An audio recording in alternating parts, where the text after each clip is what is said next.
dark haze.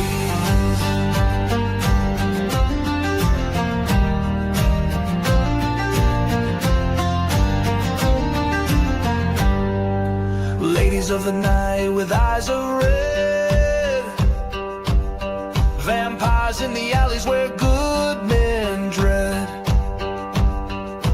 wolfmen howling beneath the pale moon. But justice is coming and coming soon.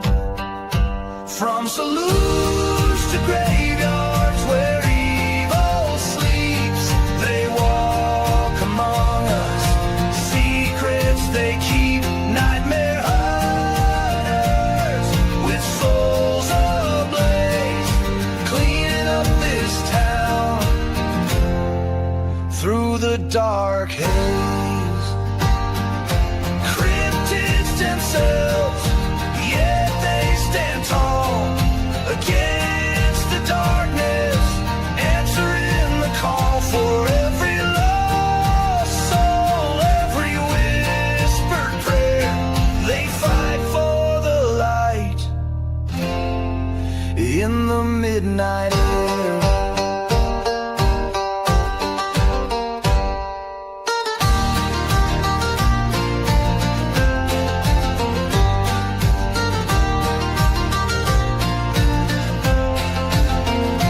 From saloons to graveyards where evil sleeps, they walk among us, secrets they keep, nightmare hunters with souls ablaze, cleaning up this town through the dark haze.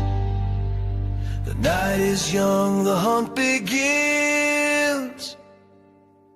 For against the darkness where hope never ends.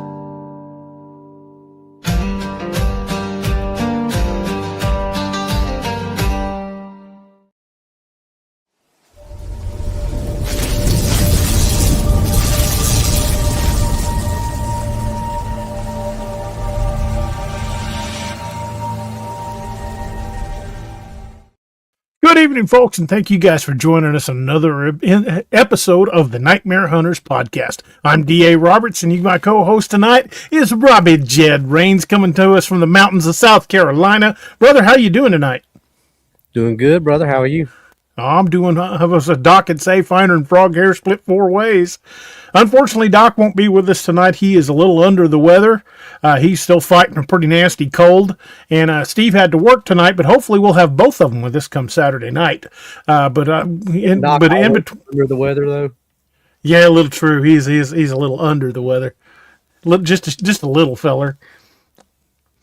But, keep those boys in your prayers so, Steve is safe at the hospital and Doc recovers quickly. And Miss Angie, Doc's wife's been under the weather as well. So keep them all in your prayers. And hopefully they'll be back with us on Saturday night. But I still think we're going to have a really good show for you guys tonight.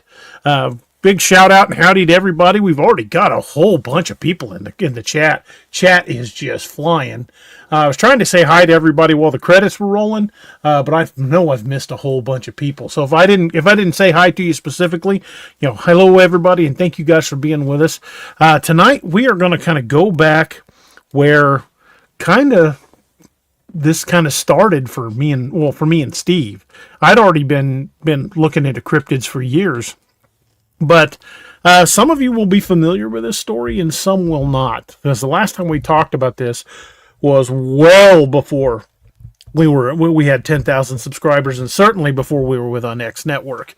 So a lot of you folks, this is going to be new territory. And for those of you who have heard our Joe Bald stuff before, stick around because there's a lot more to go with it. Not only are we going to be corroborating what happened to us by what happened to some other people, but some stories have come to light that I think you guys are going to like. So as we get started, we're gonna like I said, we're gonna be talking about the Joe Bald incident. We'll even be showing the video and a lot of the isolated stills.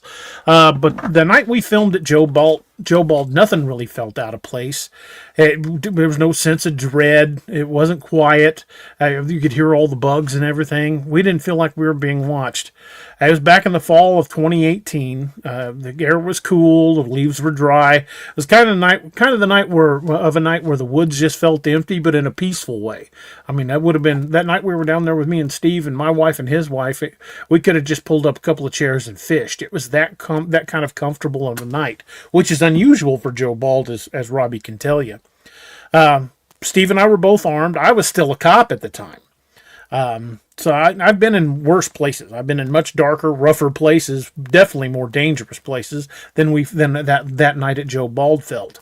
Hell, Joe Bald didn't even register as a threat that night. We walked around the campground, talking, laughing, filmed the bridge like it was just another piece of forgotten Ozarks history.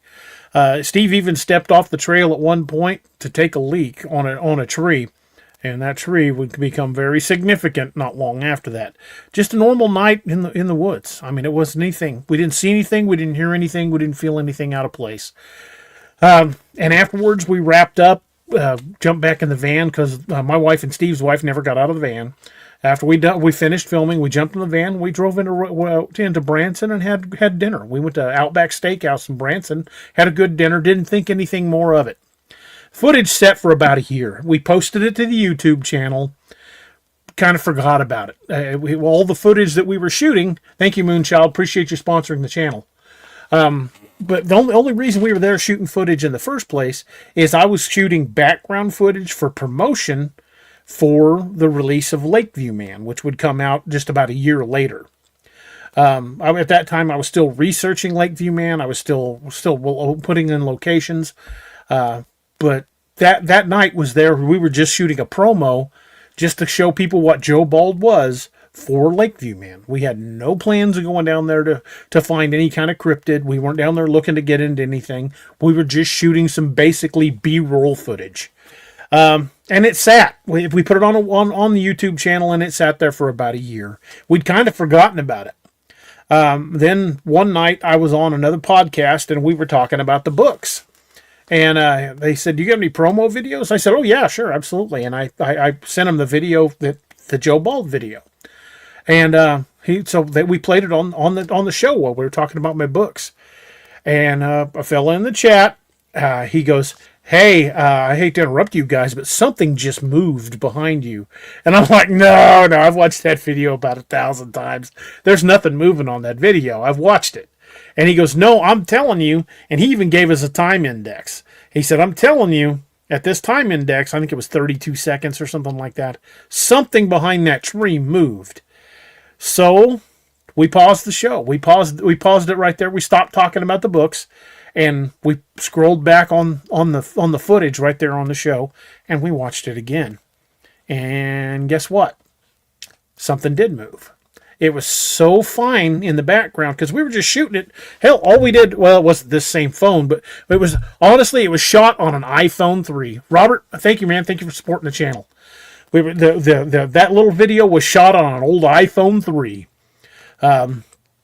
So, it wasn't super high resolution. And again, we did not go out there with the plans of doing anything but shooting a promo video, which we did. So we watched the video again, and there it was. We saw movement, but it was so fine detail, we didn't even really notice it.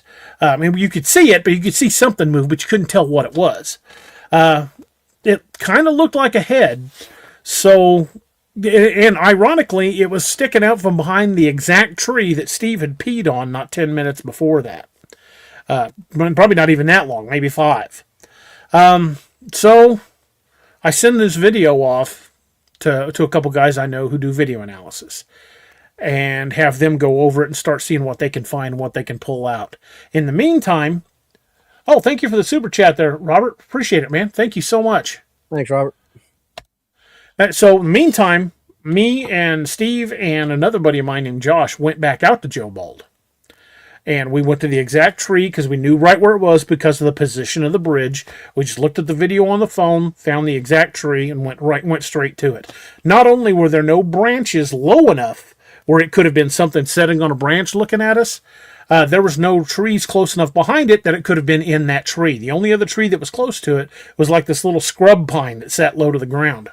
So we compared the tree with the video and marked out about the same spot on the tree because you could kind of tell from a little bump on the tree where this head was.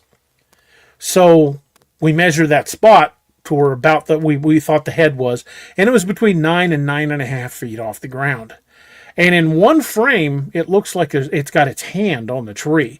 And although we can't say for sure, we did see faint claw marks on the tree right in that exact spot. Oh, thank you, Carol. Appreciate it. Thank you for sponsoring the channel. But we saw faint claw marks. Now, that could have been anything. We didn't see it actually make them. Bobby gave away 5 memberships. That's what that Oh, was. Bobby, thank you, dude. Appreciate you, brother. Thank you for giving out the memberships, and congratulations to everybody who won. Thank you, Bobby.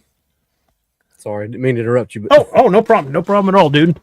So we start comparing this video with the analysis, and we realized that whatever that was at least 9 feet off the ground. It was looking directly at us. You could see the shape of the head. It did look canine. It had a kind of a snout. It wasn't moving except for when the flashlight came at it. Then it ducks back behind the tree. It just sat there pretty much motionless until the flashlight went straight at it. But at the time Steve and I were out there, again, both of us were armed, and I was still a cop, which means I was still in the acutely reactive phase. Robbie can tell you, you're trained to be observant. You're trained to react to danger. I didn't sense anything. We didn't see it. We didn't even sense it being there. We had walked right past it, armed, alert, and with training, and never even knew it was there. So once we got the video this stills back, we could tell that something was definitely there that night. It was tall. It was very quiet. And it was intelligent enough to stay hidden. It was something close enough that could have touched us, and we never knew it. This isn't a sighting. This isn't an encounter. This is a near miss. And tonight we're going to be talking about that. We're going to be taking you guys back to Joe Bald, to the moment we realized that the Dogman in the Dark wasn't just a legend. It was standing right behind us. So welcome to the Nightmare at Joe Bald, folks. The Dogman in the Dark. And I thought we would start this out before we start discussing this by playing the video. Robbie, what do you think? I think that's good, because I'm sure there's probably people out there who hadn't seen it. Okay, I'm going to play the video in its entirety. Now, we have another video on the channel here called the Joe Bald Breakdown video, where you can watch a more extended version of the video and actually see the breakdowns. But we're not going to play that version tonight. We're just going to play the raw video, and then we're going to show you the enhanced stills. So watch this video clip, because we'll probably play it more than once. But watch this video clip and see if you can spot it. Look above the bridge and to the left. So here we go. Hey folks, D.A. Roberts. Out here doing research for books for the future, and showing you guys the creepier parts of the state of Missouri and the Ozarks. We're here in the Joe Bald camp area. It's been an abandoned campground for about the past 20 years. Army Corps of Engineers closed it down in the early 2000s. Allegedly, there have been a number of people go missing down here. It's pretty well overgrown. Pretty creepy place. Thought I'd show you around a little bit. You see it? It goes by fast, but it's right there.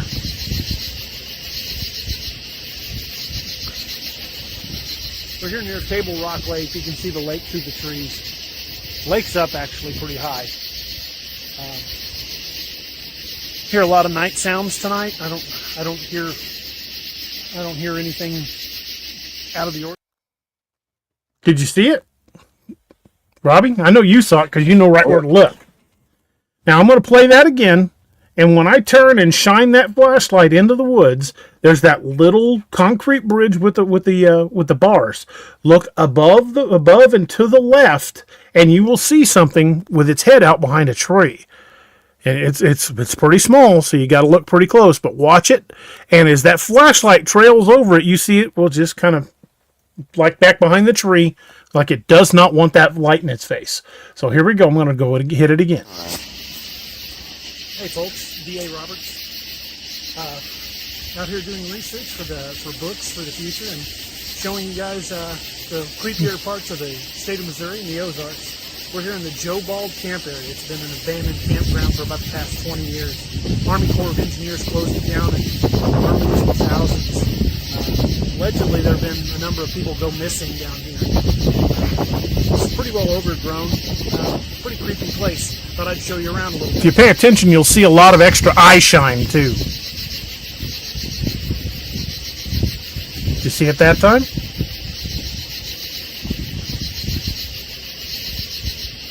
Robbie, you're muted. I couldn't hear you talking, buddy. We're here near Table Rock Lake. You can see the lake through the trees. Lake's up actually pretty high. You hear me now? Yeah. I said Hear you a lot can't of night unsee it. sounds You tonight. know where it's I don't hear. Okay, I'm going to pull up a still and put it on the screen and show you exactly where we're talking about. Then we'll play the video again so you can see it for yourselves. So, right here. You can see the shape of its face sticking out from behind that tree. Now here's the bridge, and there's the exact spot. That is it sticking out. Okay. Now that you got that, get that position firmly fixed in your head, and I will play the video one more time. So here we go. Let's do this. Hey folks, D.A. Roberts. Out here doing research for books for the future and showing you guys the creepier parts of the state of Missouri and the Ozarks. We're here in the Joe Bald camp area. It's been an abandoned campground for about the past 20 years.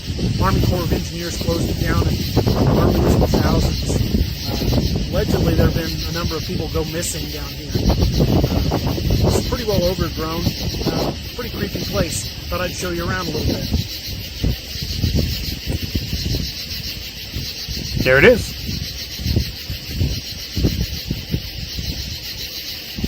And when you peel back, it ducks back behind the tree again because of that flashlight. We're here near Table Rock Lake. You can see the lake through the... So, did you guys see it?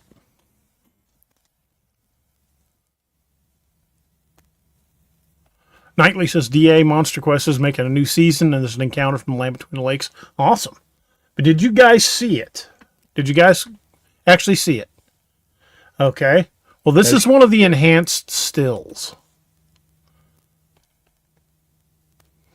And here's an even better version. On the right, if it comes up. Yeah, they're both up. Okay. On the right was what the AI picked out of that image. I gave that raw, grainy image on the left to an AI program, to Copilot, and I asked it to analyze it and give me a picture of what it thought it was. And the image on the right is what the AI gave me. Now, this is also from the AI. Had it analyze the image. And of course, on the left side, you can see the original image circled. And then on the right side, you see the AI enhancement.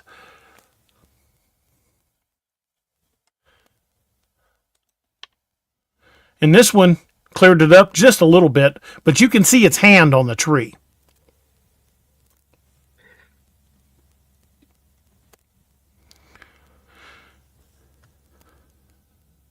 So, questions? What do you guys think so far?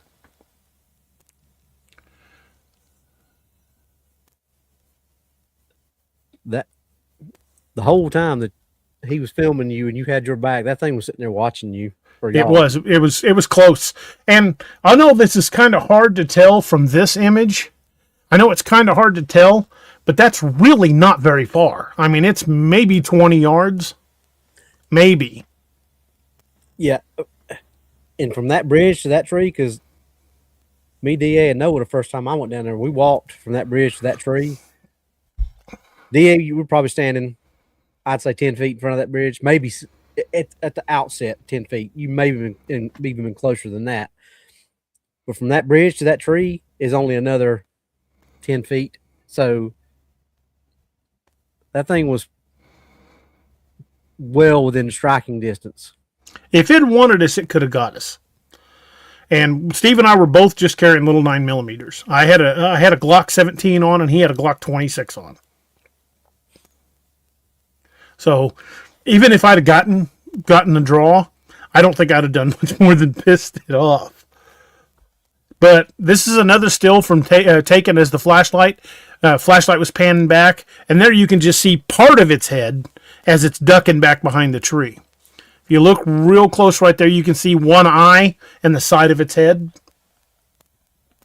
Here's it in black and white. It really kind of jumps out in black and white.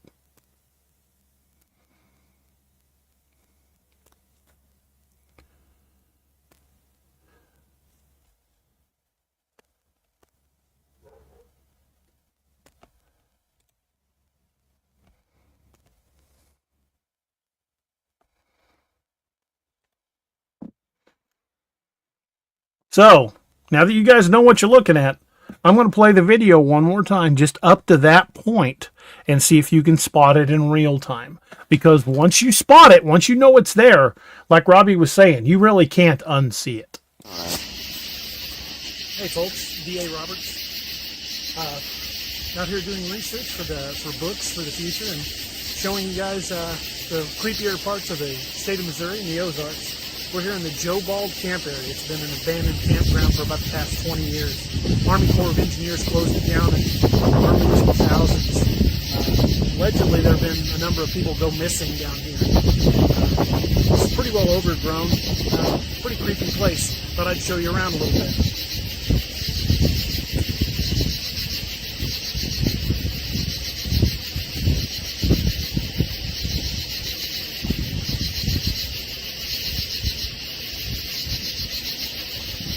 We're here near Table Rock Lake. You can see the lake through the trees. Lake's up actually pretty high. Hear a lot of night sounds tonight. I don't hear anything out of the ordinary. You watch, you'll see a bunch of eyes shining in these trees too. Typical Missouri sounds. I don't think we're gonna find anything really interesting, but I was really hoping. But wanted to come down here for a while. And right here at the end, you'll see them behind me. And it's a pretty creepy place. That's not a house. That's woods right over there. And you want to come woods and lake. Follow the signs to the Joe Bald Recreation Area. It's still open to the public, but you can't camp here anymore. The place is completely overgrown. And really kind of neat. So if you get a chance, check it out. Now, when we first got the stills back from that, we were pretty freaked out, and I reached out to Nick Valente, who was with the North American Dogman project at the time, and sent him the video, and we sent him the stills and everything. And Nick said that he believed that after watching it frame by frame at a slower speed, that there was probably at least 5 individual creatures in the woods around us. And that we were lucky to have gotten out of there. He also said that the images that we were able to isolate was one of the best examples of a Type 3 dogman he'd ever seen. Carol Minx Blanton says, "Is that a dog? DMI's behind you?" We don't know. All we know is there was something behind me in the trees, and it was pretty high off the ground. Now, I think she was talking about when you flip back around the 2 eyes. Remember we've talked about that as you were shining back across the lake. Somebody asked, we said we think that's eye shine. We don't know for sure, but pretty sure it was eye shine because it's in 2s. You can see both of them. If that'd been like a street light from a house, it would have just been one light. The thing that always gets me about that is 2 things: how quick it is, but also how fluid it is. Because it moves really quick, but there's no jerky movements. It's almost just like it just flows from behind, or from being in view just behind that tree with it's. Yes, Miss Lene. Nick said after watching that video at like 1/4 speed, moving frame to frame, that he believed there was at least 5 of those things around us. Well, I think there was more than one that night when me, you, Doc, and Noah were up there when we had the ear pros on. Yeah, we could definitely hear them around us. Knightley says, "What are all the type descriptions?" Well, there's kind of some debate over that. If you listen to the NADP, they say they believe there's 7 types of Dogman, and I disagree. I think the top 3 that the NADP talks about are actually misidentified Gugway because they're all very mandrill-like. They're not canine at all. They're all more like a Gugway. So I think there's only really the 4 types, and the type 3 that Nick identified, it was kind of like the kind of similar to the one the werewolf you saw in the movie Van Helsing. That was a full upright upper body, much like a person covered in hair with a wolf head. But the one I actually saw in broad daylight in LBL was more of a type 2, like an upright canine.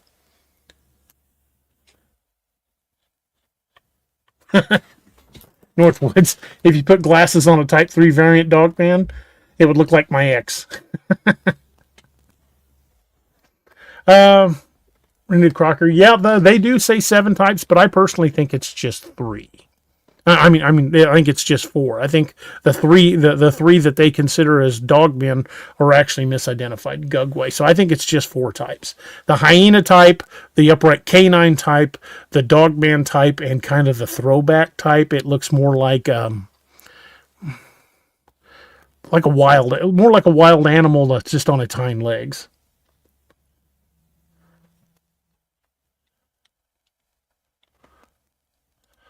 KHR 797 says, just turned in and rewound back, fast forward back to live.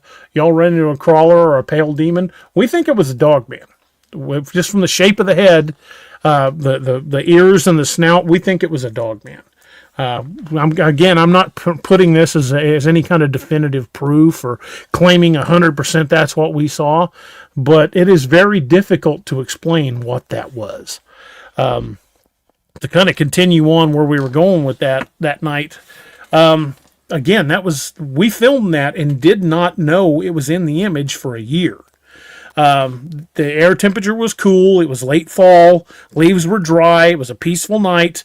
We were both armed, but we weren't expecting anything. And you can tell from the video, you could hear the background bugs, the cicadas, the night sounds. They were all there. We didn't get that dead silent woods. It just seemed like the woods to me. Nothing felt wrong. There was no feeling of dread, no silence, no alarm bells sounding in my head. Just me and Steve shooting a promo video for a book. Somebody asked earlier if you've ever wondered why there was a lot of night sounds out there with those things around. I don't think they were actively hunting. I think they were more curious. If they'd have been coming in looking to hunt, I think the night sounds would have been different. You ever notice how the woods can almost sense your intent? When you're out just for a walk, you'll see deer, you'll hear squirrels, but you go out there with a gun to hunt and everything's gone. I think it was like that. I don't think they had any intent of hunting us.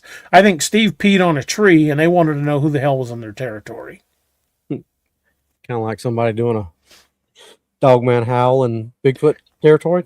Kind of like it. Exactly. I don't know who would be dumb enough to do that, but I don't know. One of us. Certainly, okay. me, you were any one of us would be dumb enough to do it. Well, all 3 of us did calls. I just did the one that they didn't like. Now, Robbie, let's lump in the night you and me and Noah first went down to Joe Bald. Now, tell us about how different that was, because I like I said, I did the same thing with Doc. I told you before we even reached Joe Bald, tell me when you feel it. Yep, and this day he says that Doc and I were within like 100 yards of each other when we totally separate times of the year, and we were within 100 yards of each other saying when we felt the shift of how things felt. But when we got there that night, we stepped out of the car and it was like stepping out into a vacuum. 3 of us stepped out of the car and there was other vehicles there that night. That was the night of the famous 24-hour service vehicle. And there were other vehicles there, but not like it wasn't like there was anybody outside talking or anything like that. There was just vehicles driving through, but it was dead silent. You couldn't hear right in the spot where y'all just heard that video with all them cicadas and crickets and tree frogs and all those things going. We were right there in that same spot, and it was dead quiet. PW 112473 says, what if instead of Steve peeing on a tree, it actually turned out peeing on that creature's leg? I'll tell Steve and see if I can watch for his reaction. Well, I'll be willing to bet he goes pale. If it had been behind that tree when he was taking a leak on it, that would have been absolutely terrifying. Anyway, sorry, Robbie, go ahead. No, yeah, it was dead silent. I mean, it's just that was the first thing I said when we got out of the car. I looked at DA and I said, this ain't like a natural feeling. This is not what you expect when you get out of the car at a place like that. Even, wintertime and at night, you're still going to hear stuff, and you didn't hear anything. And it was a weird feeling. But I've been in the woods when it's been like, the sound like DA, and then we're had in the video, and then it goes that way. Jessica and I, that happened to us in Georgia. And I don't know what's scarier, being out there and having all that sound going and it all of a sudden stopping, or stepping out and it's like that. But weird feeling either way. Yeah, and that place, even in the daytime, that Joe Bald just has a weird feeling to it, kind of a weird vibe.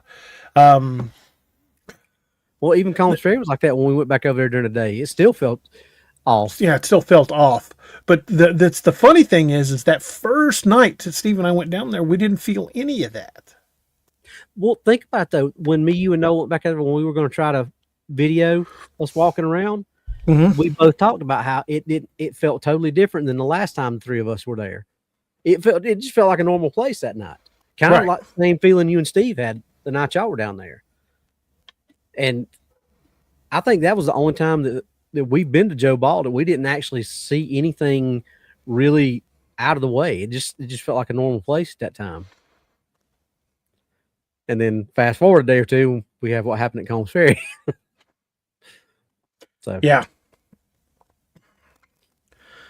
So how we've talked numerous times about how Steve and I reacted after we saw that. But that first night when you saw that eye shine, and the night Noah became the Robbie Wrangler, when you saw that eye shine, how did that change your impression of Joe Bald? Well, I mean, I already thought it was creepy as all get out anyway. So, it ticked the situational awareness up, a notch or 12. That's for sure. Because when you get out and you got a feeling that something's weird or something's off, something's, just not right, it's one thing. But then you looking around and you look up about 8.5, 9 foot up the tree and see two big yellow eyes looking down at you, or greenish color eyes looking down at you. It's kind of like, okay, things just got a little different. Then the next day we went out there, we found that the hunting blind and that 7-inch track right below where we'd seen the eye shine. And like I told you, where that track was maybe 30 yards from where that thing's peeked out from behind the tree. Yep. Maybe. And because remember, you asked me that night after we lost the eye shine, you said, did it go? And I said, no, it's still here. That's where it was at. It was right there in that. It was in that hunting blind, hoping we'd come stupidly down that game trail. Which, in Robbie's defense, he was heading that way until Noah had to grab him. Robbie about got himself ate by a wolf. I tell you though, I still, every time I look at those stills, I get chills to realize how close we were and didn't realize it was there. Well, that's the thing, especially like you said, you weren't out there in the mindset of looking for stuff. You were just out there filming the promotional video. So, right. I'm not saying that you two weren't situationally aware, because I know you always are, but you weren't out there looking for that kind of threat. You were probably Greater North American Meth Head type, stuff like that. You had zero inclination that there was something that dangerous that close to you. And that's what's up? How y'all doing?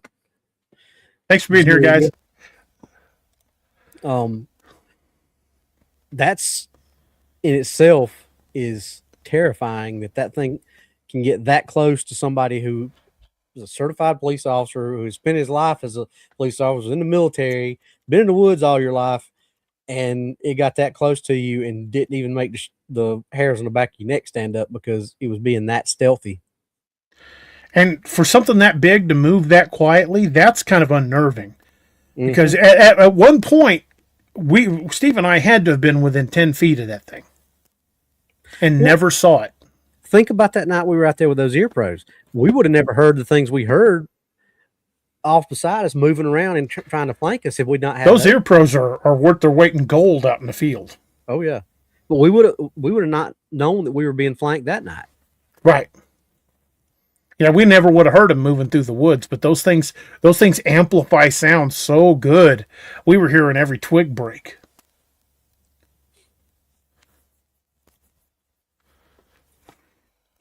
So, yeah, Joe Bald can be an experience. It was within about 50 yards of there where we found those dismembered deer. Yep. And we also found dismembered deer parts on Combs Ferry and over at Blunk Road. But the ones that Noah and I found were literally about 50 yards away from where that thing was behind the tree, and it wasn't close to a road, so it wasn't like somebody pulled up there and dumped them. We also found that dismembered license plate that night too. Yeah, I found that license plate. There was a current license plate that had been torn off a car. Not just the plate, like the entire front half of the front bumper. Yeah, a big chunk.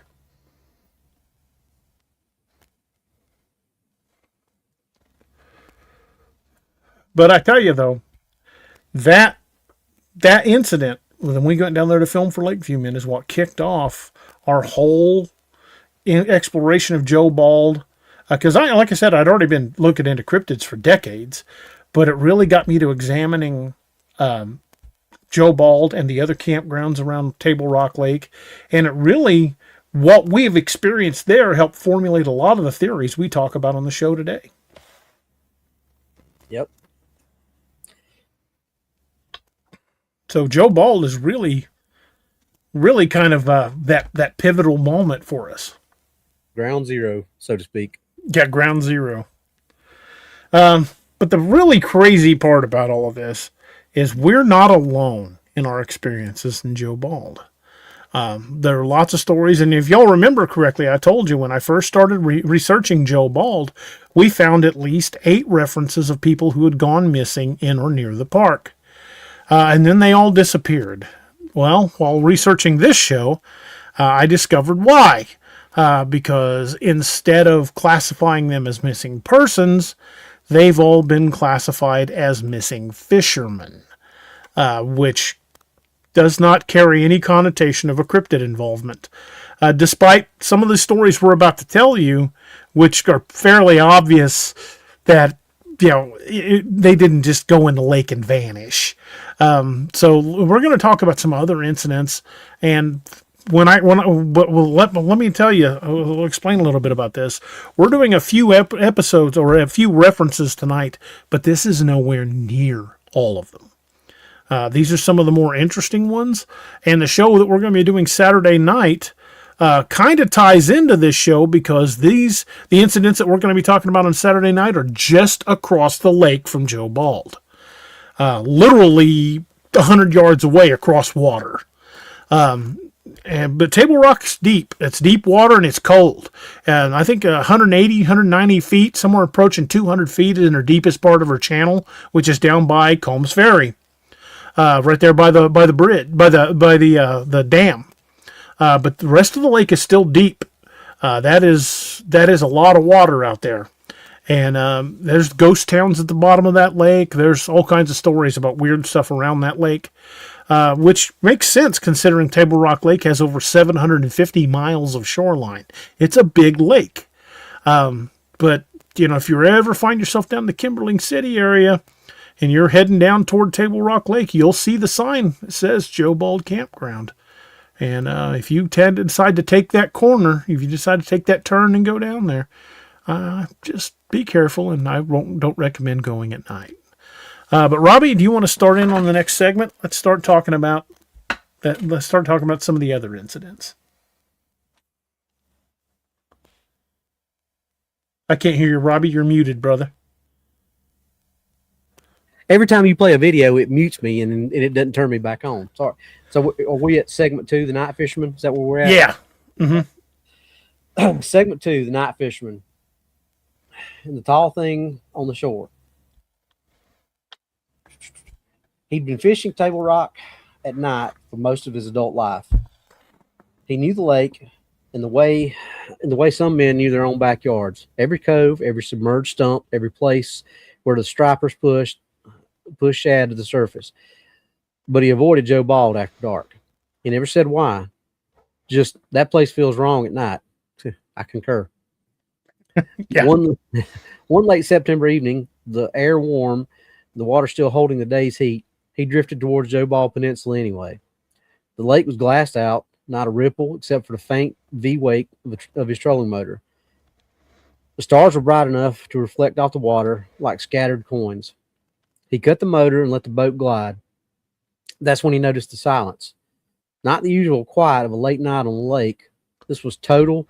No frogs, no crickets, no owls, no wind. Just a thick, suffocating stillness that felt like it was pressing against his ears. He swept the spotlight across the shoreline, more out of habit than out of concern. The beam slid across the rocks, up the trunks of the trees, across the fallen log, and then hit something that shouldn't have been there. A shape. Tall, still, standing half in shadow, half in the outer edge of the beam. At first, he thought it was a tree stump. Then the shape shifted, just enough for the light to catch the outline of a long, angular head ending in a muzzle-like point. 2 eyes reflected the light back at him, not bright like a deer's, but a dull green glow, like the eyes were absorbing the light instead of bouncing it. The head was 8 or 9 feet off the ground. He froze. The figure didn't flinch. It didn't blink. Didn't raise a hand to shield its face. It just stared. He said later that it felt like the thing was deciding what he was. Not startled, not afraid, just evaluating.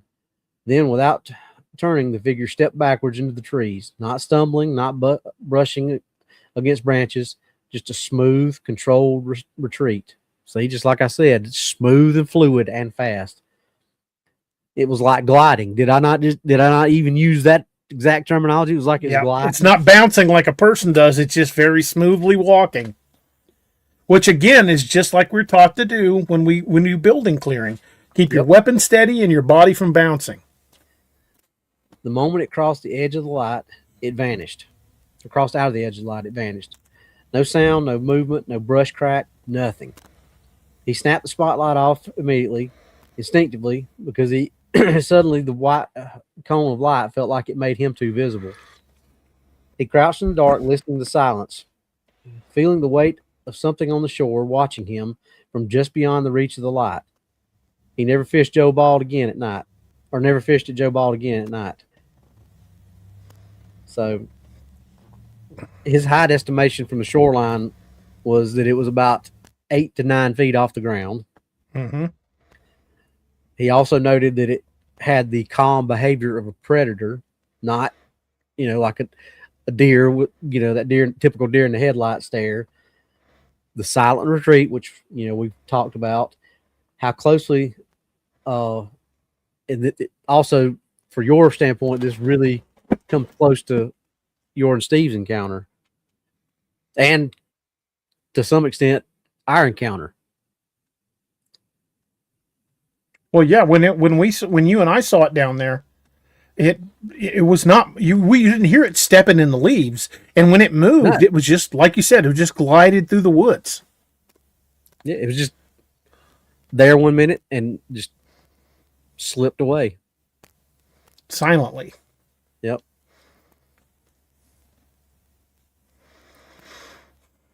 The way it stepped back into the woods, though, what does that remind you of? Well, that's human level intelligence, because animals don't typically move backwards. Animals will run. Yeah. Or turn and walk away. Some animals, if they're getting ready to fight another animal or something like that, maybe will step back and do things like that, but it's not typical. It's not something that they always do. Right. That is like something that knows I'm moving back. Just get out of the light and out of being seen. And that's the thing. It recognized the light and knew that most animals don't know that they can be seen in the light. Right. If you think about gator hunters when they're out there shining for gators. Gators don't know to duck under the water and they're safe. They just sit there, and that's how the hunters find them. Same thing with deer when they see headlights at night. They usually freeze. Mm-hmm. Possums, skunks, raccoons, all that stuff. Because they're used to during the day. When they move, that's what gives them away. Yeah, exactly.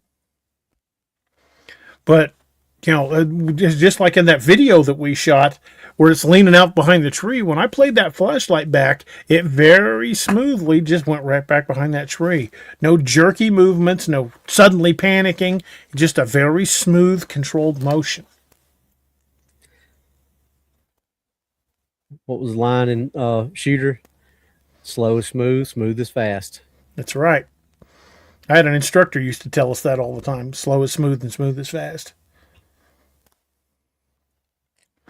So, what do you think about the connections between between our incidents and this story? I mean, a lot of the same behavior from both. So, if he was approaching the peninsula at Joe Bald, that means he was right there where we found those tracks, because that's the only part of Joe Bald that juts out into the water. Yep, right there where we saw that guy swimming that was doing a little camping that night or that day. Right. Yep. Yeah, it would have been right over there where we found those tracks that the truck destroyed. If he was trolling into that little cove right there, so that means if his light caught something, it would have been right over there where we found the blind. Yep. So it very well could have been the same animal. Yeah. Yeah, this one sticks with me. This story does because it verifies what we experienced. Well, but the thing is, you got this story that is eerily similar to yours, but then you got your video that backs up the same type. I mean, I hadn't read what I tell you before the show. I don't read the show notes before we start because I want to go into it and be able to be more invested in it. And for me not reading the show notes and say the comments that I said about the way the thing was moving, and then right there he described it almost the exact same way that I did. To me, that's almost like a smoking gun. Yeah, I agree. To me, that's just is so much corroboration for everything we've experienced down there. And this is someone we've never met. I did not interview this guy personally. I got this guy's account from a guy that lives down there. And he said he won't want his name used, so I didn't. And in fact, in these accounts tonight, there are no names, simply because I was asked, hey, we can tell you these stories, but we're not going to, we don't want our names out there. Because one of them, I'm not going to say where he works, but one of them has got a fairly public lifestyle, let's say. Someone's a very public person down in that area, and they don't want their business out there. But yeah, I got these stories from some folks that I consider very credible. We got about 5 minutes until we got to make a pause for the commercials. I don't want to start the next segment yet, but I do need to go take care of some business from my diuretic before we go to commercial. Do you want to tell folks a little bit talk about that track you found down there? Okay, so if any of y'all, like I said, most of y'all probably have heard the story, but we've been talking about the blind that we found. We call it the hunting blind. Basically, the best way to describe it is like if you imagine a bird's nest that a bird would make, but imagine that turned up on its side and about 10 times the normal size. Like all these little saplings and things like that woven together to make like a bird's nest, but it's up on its side. So Noah and I are This was DA was just coming out of his pacemaker surgery, so he wasn't really cleared to do a whole lot of walking. So he was sitting down on a big rock, taking pictures while me and Noah were just walking around through the woods. I was kind of showing Noah some tracking stuff, and we worked our way back around, kind of up the hill from DA, then back around. We were working our way back around to where he was at, and we found this little game trail.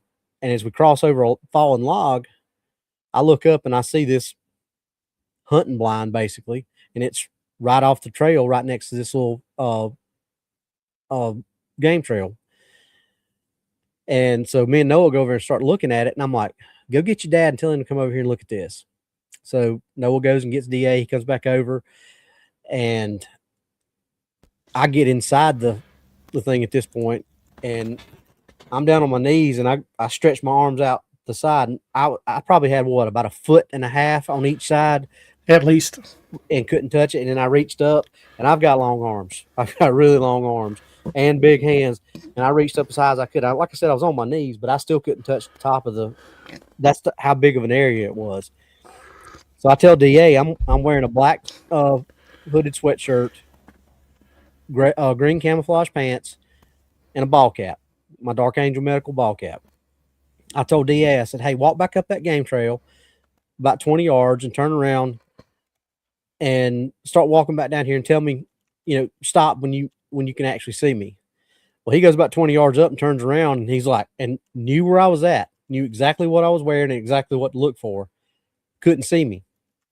So he starts walking down. How close did you get before you finally saw me, knowing where to look for me at? I was within 10 feet. Yeah, about 10 feet of me before he finally saw me, knowing where to look and knowing what to look for. Couldn't see me. So him and Noah come back in front of me, and we're stalking. I'm still down on my knees at this point, and we're just kind of looking around at this stuff. And I looked down, and in between my knees, I saw something on the ground. I kind of, what is that? So I started kind of moving leaves aside, and I'm looking, and DA's like, "No, tell me you didn't." And I said, and I leaned back, and I said, pointing down, I said, "What does that look like to you?" And I can't remember which one of you said it first, but one of you, either you or Noah first said, "Is that a wolf track?" And the one of you said it was canine. I can't remember who said what. Noah said, "Is that a wolf track?" I said, "That's definitely canine." And you have your I was looking for it. It doesn't look like I've got it on the desk. I thought I had it, but I must have put it somewhere. I had one of my Scallywag tactical knives. Which one is that, DA? The Jolly Roger. Jolly Roger. It's about yay big. I laid it down, and you may still have pictures somewhere of it, DA, but I laid it down beside it, and there was about a 1/2 inch on either side of that knife. I think that closed is right at 6 inches. Yeah.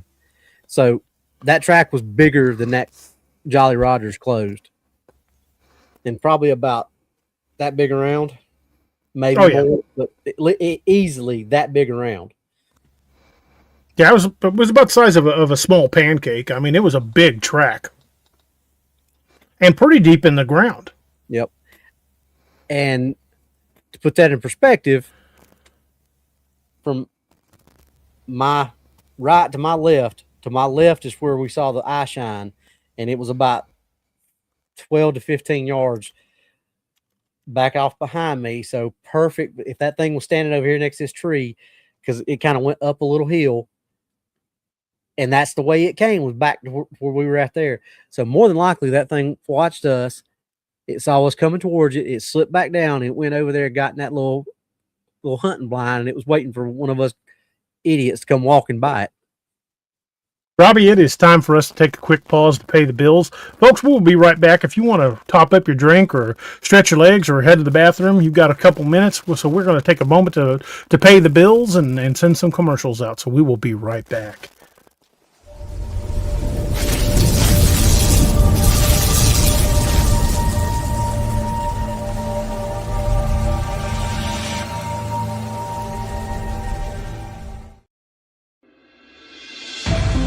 The new book, How to Research a Haunted House by paranormal investigator Margie Kay and professional researcher Violet Wisdom is now available from Unex Media. This one-of-a-kind book explains how to do research on a house with uncommon methods and resources used by historic home researchers, and how to determine who may be doing the haunting and why. How to Research a Haunted House can be used by homeowners, renters, investors, and it should be in the library of all professional paranormal investigators. Get this unique book at unexmedia.com or amazon.com. That's unexmedia.com or amazon.com.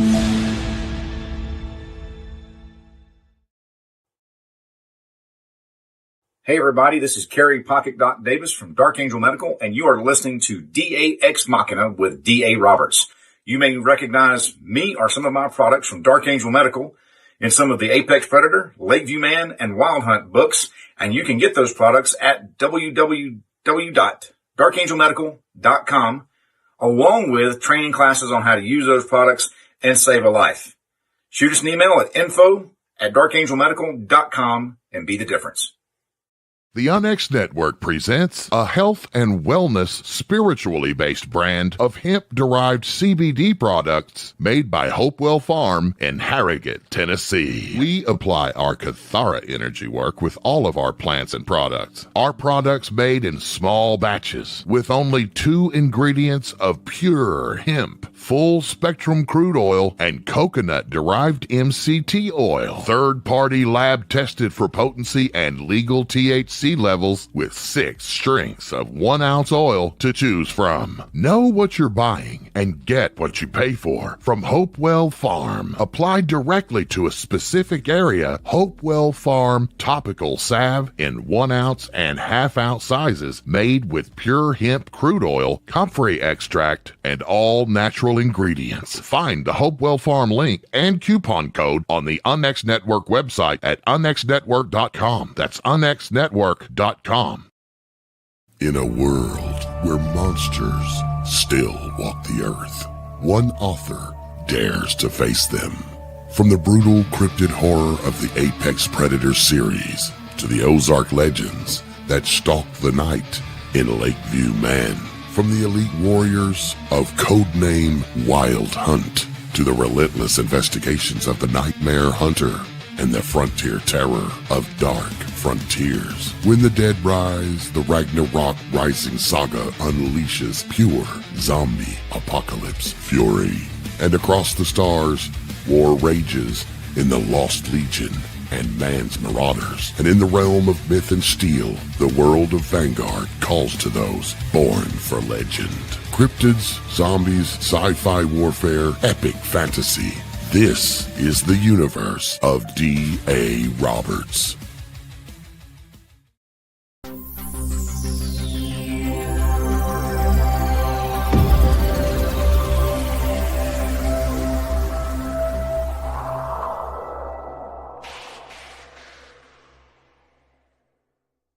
And folks, we are back. Thank you guys for hanging out with us. We're glad to be back, and we are getting ready to jump straight into the next story. I think you guys are going to enjoy this one. This one, it talks about screaming coming from across the water. And this actually happens not just in Joe Bald, but right across the cove from it. The family had rented a lakeside cabin for a long spring weekend. They'd spent the day fishing, grilling, and letting the kids run wild along the shoreline. By nightfall, the lake was calm, the air cool, and the fire pit crackled with the last of the oak logs. It was around 1:30 a.m. when the first scream came. It started low, a moaning, almost human sound, then rose sharply into a shrill, piercing wail that echoed across the cove. Halfway through, the sound broke into a deep, guttural roar like something huge forcing air through a narrow throat. It bounced off the water, rolling through the hills, and seemed to come from everywhere at once. Everyone froze. The adults exchanged looks, the kind of look that says, "That wasn't normal, but we're going to pretend it was." 5 minutes later, it came again, closer. This time the kids started crying. One of the adults tried to laugh it off. Probably a bobcat, they said, but the laugh died halfway out of his mouth. because the woods had gone dead silent. No insects, no frogs, no night birds, the only sound being the crackle of the fire and the sound of their own breathing. Then the scream came again, this time from the opposite side of the cove, as if it was whatever it was had moved hundreds of yards in seconds. The adults hustled the kids inside. One of them stayed behind to secure the boat. He stepped onto the dock, flashlight in hand, and swept the beam across the water. That's when he saw them. Two orange eyes, low to the ground, just above the waterline on the opposite bank. Not glowing, reflecting, watching. The eyes didn't blink, didn't move, just stared across the water at him. The scream came again, so loud and so close that he felt it in his chest. He ran inside and locked the door.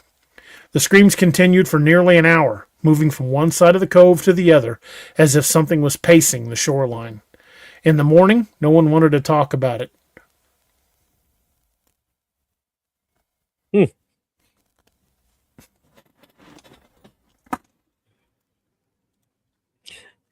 As Doc would say, muy interesante. And I'm pretty sure I know which cabins they're talking about. I think they're the ones that are just down from Joe Bald toward Ants Creek. Would that So be what the screams one? like that? Well, everybody's standard answer, bobcat, because that's Or mountain lion? yeah. But problem is, bobcats don't usually do that to harass people.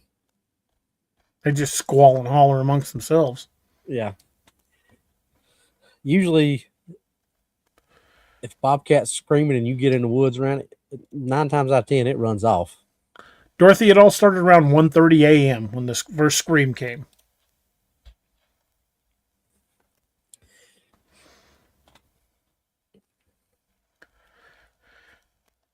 So,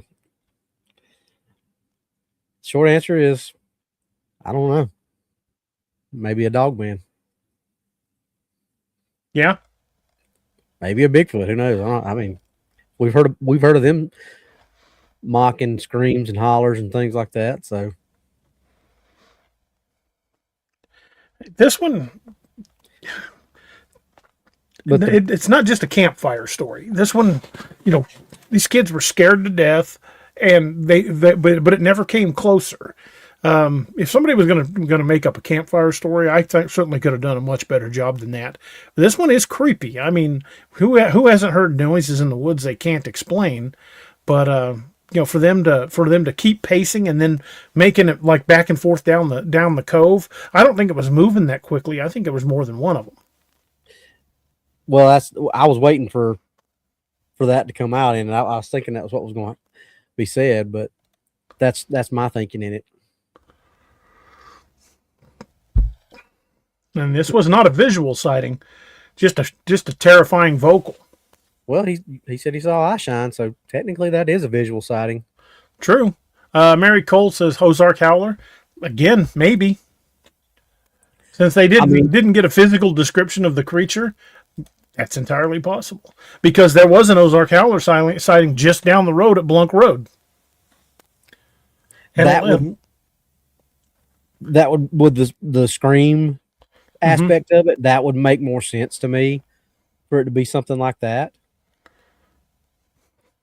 Wyatt says, what did the scream sound like? Sorry, been busy. It says it started low, a moaning, almost human sound, then rose sharply to a shrill, piercing wail that echoed across the cove. Halfway through, the sound broke into a deep, guttural roar like something huge forcing air through a narrow throat. That's not a bobcat. To me, that sounds like descriptions I've heard of the howler. So it's entirely possible this could have been a howler. And like you said, there's sightings not far away from there, so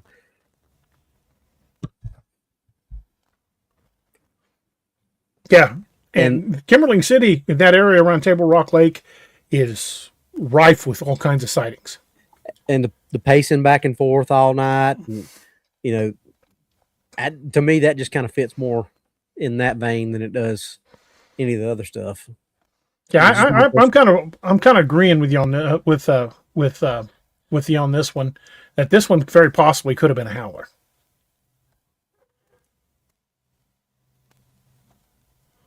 What were you going to say, Robbie? Wyatt said something, was saying something about heat. There, you got it. Oh, Wyatt, there are plenty of Ozarks howler sightings around Table Rock. So it's entirely possible. Yeah, I feel more comfortable saying that's what it sounded like to me than anything else. And just based on, like you said, it's not a complete visual, but based on the limited information that they did And if have, it had been in what we saw, the eye shine was green. yeah, An orange eye shine, yellowish eye shine is almost more like a big cat. which nobody truly knows what the howler is. Yeah, it has been described as big, being a cat like in the size of a bear. So, like I said, I feel more comfortable putting it in that category than Dogman. I'm with you there. I'm kind of thinking this was probably a howler, but we weren't there. There wasn't a visual confirmation. But if I had to guess, I would say this is probably a howler. Yeah, like I said, just based on the limited description that was given, that's what it. My first knee jerk reaction would be to say that. But it's right there in that same area. I mean, it's just down the shore from Joe Bald. Yeah. Maybe half a mile. Arlen says with horns. They didn't describe an actual physical sighting, so we don't know if they had horns or not. But the howler is described as having horns.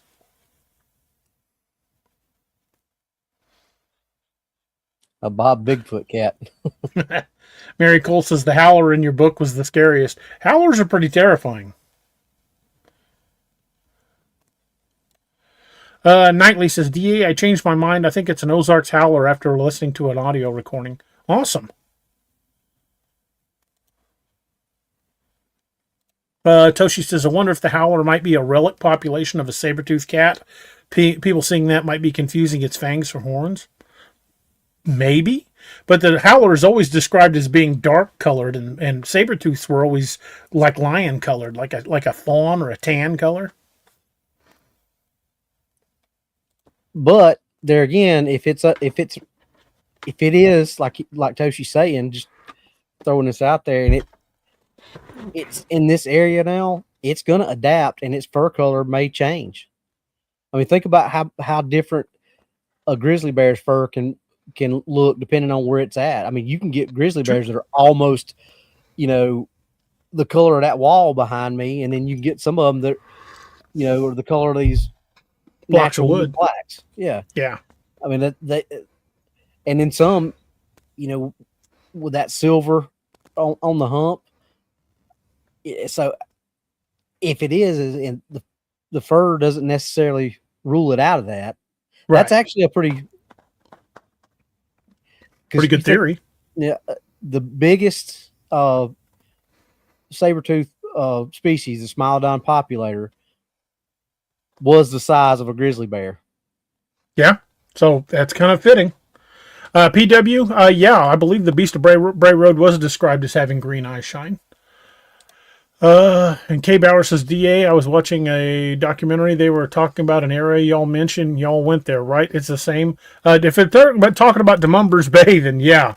We independently, we had crazy experiences in DeMumbers Bay. And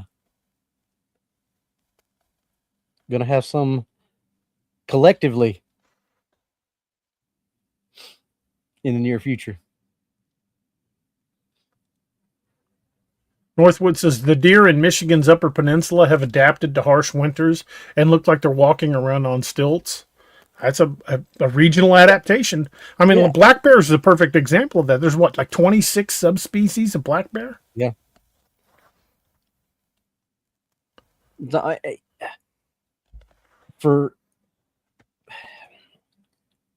I'm not saying that the howler is a saber tooth. That's a very, very plausible, because if you saw a saber tooth cat and you saw those big fangs and maybe it had its head turned sideways and it was a darker color, but it was that size and it was one of those. She's got a point. We know many cats have black color coats, so the idea of a megafauna of cats having coat variations should be expected. Yeah. And if they were more adapted to hunting at night to avoid being detected, that dark color would probably breed true, because the ones that were still easy to see got shot. Yeah. And the thing is, we don't know truly what sound a saber tooth would make. we can extrapolate that they're going to sound like a lion or a tiger, but you don't know that for sure. I mean, cheetahs don't roar. True. Cheetahs purr. Or they kind of that little rah, rah thing, but they don't roar because they don't have that same bone in their inner throat that the lions and the tiger. Cheetahs are not technically big cats. They're a big cat, but they're not in that big cat group because they don't roar. The roaring cats are another name for the big cat species. So we don't know what a saber tooth would sound like. Maybe it does sound like what people have described the howler sounding like. It could. I mean, they found skeletons of saber tooths, but those small bones like that wouldn't survive. No. Well, if you start looking into that, like areas in Chad and Syria and places like that, no, Hillary, one time only. But you look into places like that, some of these really sparsely populated areas, there's still people who report to this day seeing saber-tooth cat species all over the place. And I mean, so just because we haven't seen anything that's, we don't know for sure that all these things are extinct is my point. Just, I know y'all gonna say it, but I always go back to the shark. We don't know that megalodons are not there. Right. They could still be out there. We've explored 2% of the ocean of this world. This world is 76% water. How can anybody say we know everything that's out there? Exactly. Rodney, thank you for sharing that. That is a fairly common description of the howler. Yeah, and so if you want to throw a real world animal out there that could possibly fit the bill, I'm with Toshi. I think a relic population of saber-tooth or smilodon populator could possibly fit the bill. It's the right size. I'm sure it's the right temperament. Oh, it's definitely the right temperament. I mean, is it my turn or your turn to start the next one? I think it's my turn. I think. Hell, I don't remember. I started on segment 2, and you did 3. Okay. So all right. Well, 4 is all yours, brother. All right. Segment 4, the vanished campsite. Two fishermen pulled into a quiet cove near Joe Bald to stretch their legs. They saw a campsite up on the bank. Tent, chairs, cooler, fire pit. Everything looked normal. But as they got closer, something felt wrong. The tent flap was half open. Inside, sleeping bags were laid out neatly. Paperback book lay face down like someone had just set it aside. The cooler still had ice in it, cold enough to fog the lid when they opened it. But there were no people. They called out. No answer. The woods felt heavy, like the air itself was watching. They left quickly. A few weeks later, they returned to the same cove. The campsite was gone. Not packed up, but destroyed. Shreds of tent fabric hung from low branches, fluttering in the breeze. Words are hard. Tent stake was driven deep into the dirt, bent at a sharp angle. The fire ring had been kicked apart, rocks scattered, ash smeared across the ground. There were no footprints, no drag marks, no signs of animal scavenging, just a campsite that looked like it had been erased. The fishermen never went ashore in that cove ever again. That was from in Joe Bald. Inside. Now, relative to where we were, Do you know about where this is? How far from us this was? Do you know that spot over there on the back side of Joe Bald where we found the first overturned? Picnic table or the? No, not the first picnic table. The first overturned power box. Yeah, the one me and Noah actually went out and got looked at. Yeah, or the would have one been we couldn't find between again? would have been between there and the lake. Okay, yeah.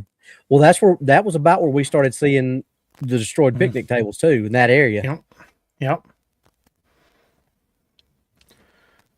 Because we saw two boxes, but we couldn't ever go back and find that second one we saw. I don't remember if it was the first one we saw or the second one we saw, but once we circled back around, we was only able to find one. Right. And last time Noah and I were down there, we were only able to find one again.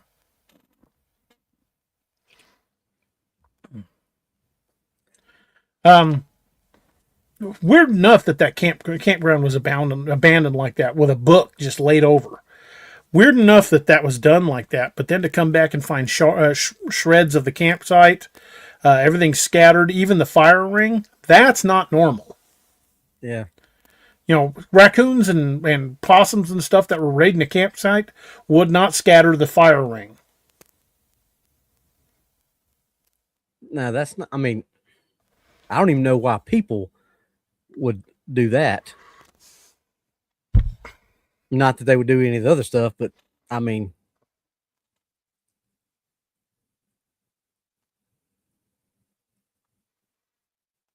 but this one's actually from inside Joe Bald, within, what would you say, that point on the shore, maybe 40 yards from where you found that, in the opposite direction from where Steve and I were, but maybe 40 yards from where you found that track, maybe 50.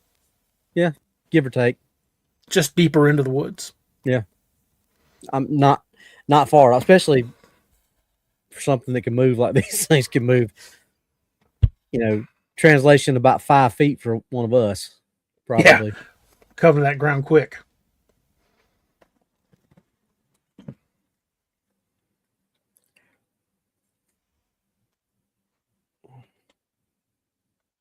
So, that's a strange one. I'm with you. I don't know why. And it was several weeks in between the two times, so it wasn't like it was, Right. You know. So every little animal had a chance to go in there, but apparently didn't. Why? Right. And if that had been a person, why would there be shards of fabric of the tent?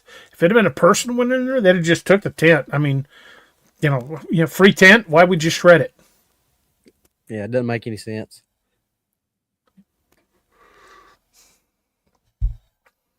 Now I know some people are just destructive, but the cooler was gone, and when they found it, there was still ice in the cooler. So whoever was there, they hadn't been gone long. Yeah. I mean, depending on what type of cooler it was, yeah, probably not.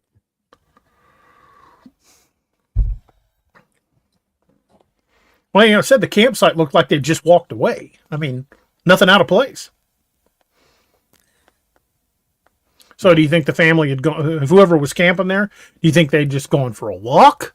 Do you think they were just gone? I think they might have went for a walk, but not the way. Or if they had a vehicle nearby and something scared them bad enough, they just left everything and ran. Well, that's a possibility. Because it never said anything valuable was left, just with a book and a cooler and 2 sleeping bags and the tent. I've been hiking out in the Mark Twain a few times and just found campsites like that. Just tent still there, sleeping bag still in the tent, fire ring still there, fire's gone cold, nobody around. That's more of a common occurrence than people want to think, I think, or I believe. Because there's a few times I thought maybe I'd found like a homeless person's camp, but the fire was cold. Didn't look like it. And even in one case, one of them I found out in the Twain, the tent was faded, like it had been in the sun a while.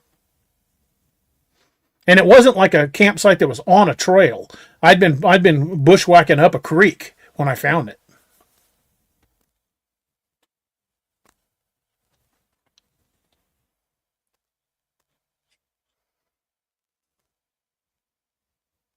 Anyway, yeah. Where did was it? The Mammoth Caves or something like that? You said that they found. Yeah, they found camping gear 3 days in. Mm.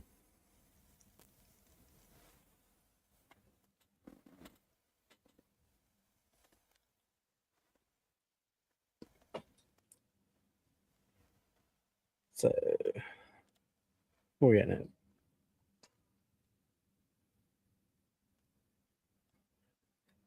I mean, that's plausible. I'm personally kind of leaning toward the theory that something scared them bad enough to just leave everything.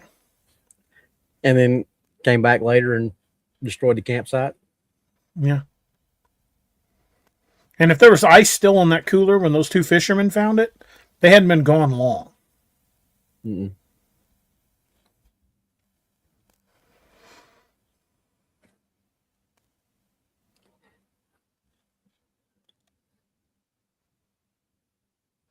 Kay Bauer says that's how the old lady on the Appalachian Trail was found, off trail, died of hunger.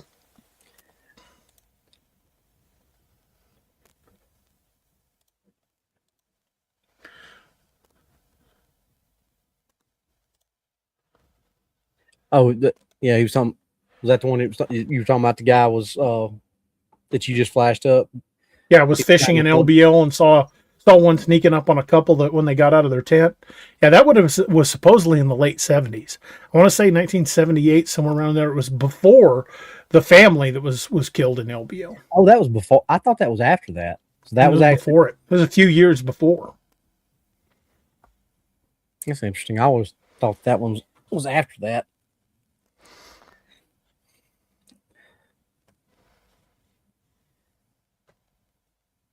You ready to start number 5? Fixing to.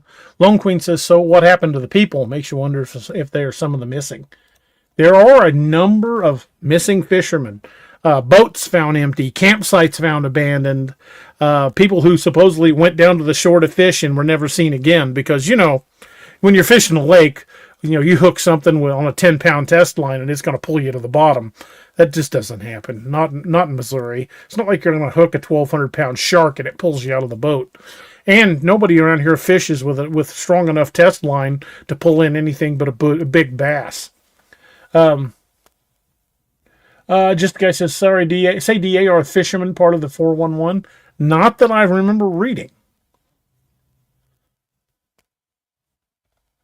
Lone says, I think they have found human bones and gear in more than one cave. Yeah. There's one section in the Mammoth Cave where they found all types of bones. And speaking of that, that's kind of what we're going to be talking about on Saturday, but I don't want to give too much away. Today's show. That's right.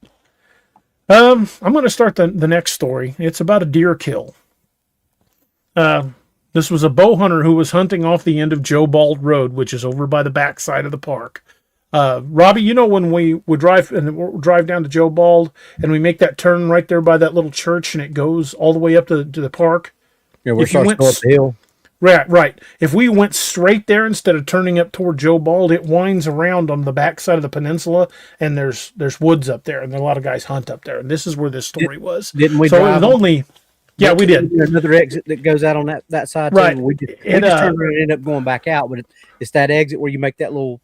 Yeah, this would have made it maybe half a mile from the Joe Bald campground, maybe. As the crow flies, not the route we went. But a bow hunter was tracking deer sign near Joe Bald Road. He smelled the kill before he saw it. A thick, metallic scent that clung to the back of his throat. Know that smell. He expected a gut-shot deer from another hunter. Instead, he found something that made him stop cold. The deer's rib cage was cracked open, not cut. That was kind of like the rib cage on that one down at Blunk Road.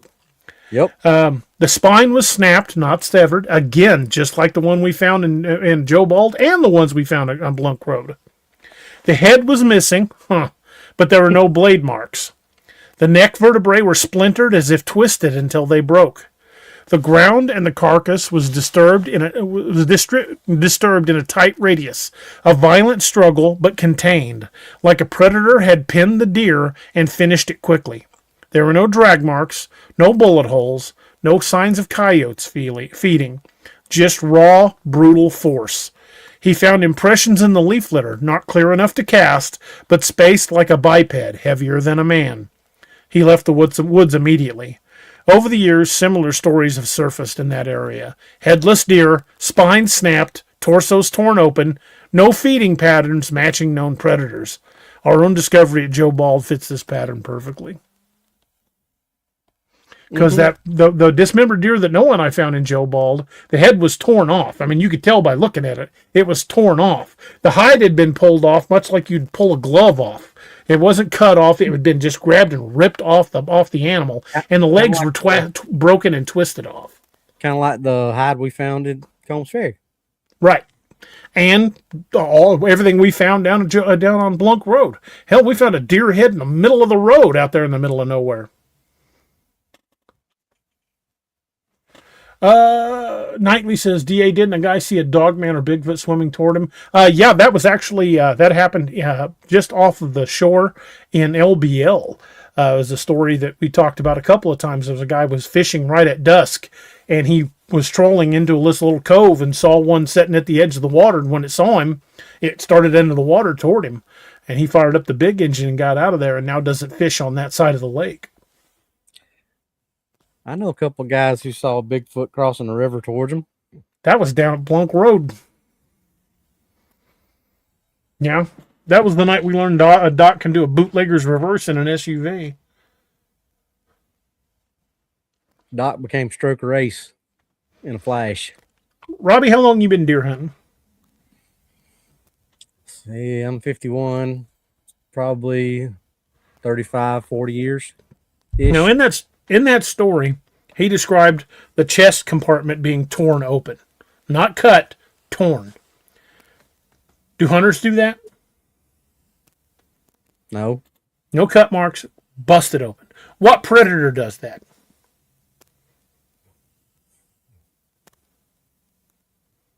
I mean, any predator that's going to try to eat the organs would do that, but it could go through the stomach and get the organs without breaking the rib cage. Yeah, I mean, that's what I'm saying. That would be what it was going for. But as far as breaking the rib cage open, I mean, a bear could do it, but don't typically do that type of stuff. Why would they? It's a lot of extra effort for minimal reward. Especially since they could go up under the rib cage and just tear them out with their teeth. Kind of like the same thing that might. And to split open a rib cage like that, you got to have hands and a tremendous amount of strength. And to snap the spines by twisting them, what predator does that? We have seen with our own eyeballs, as Doc would say, we've seen it. We have seen this exact type of damage to these deers. This is not stuff that we're sitting here speculating on. We've actually seen deer in this exact same condition before we even knew these stories existed. Right. Because this story that we're talking about right now, I hadn't even heard this story until about 2 weeks ago.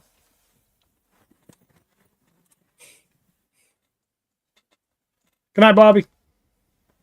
See you, Bobby. How much force would it take to snap a spine or a rib cage like that? A lot more than any person could do, unless you're talking like maybe Brian Shaw, Eddie Hall, one of those. And those even then, why would they? Exactly.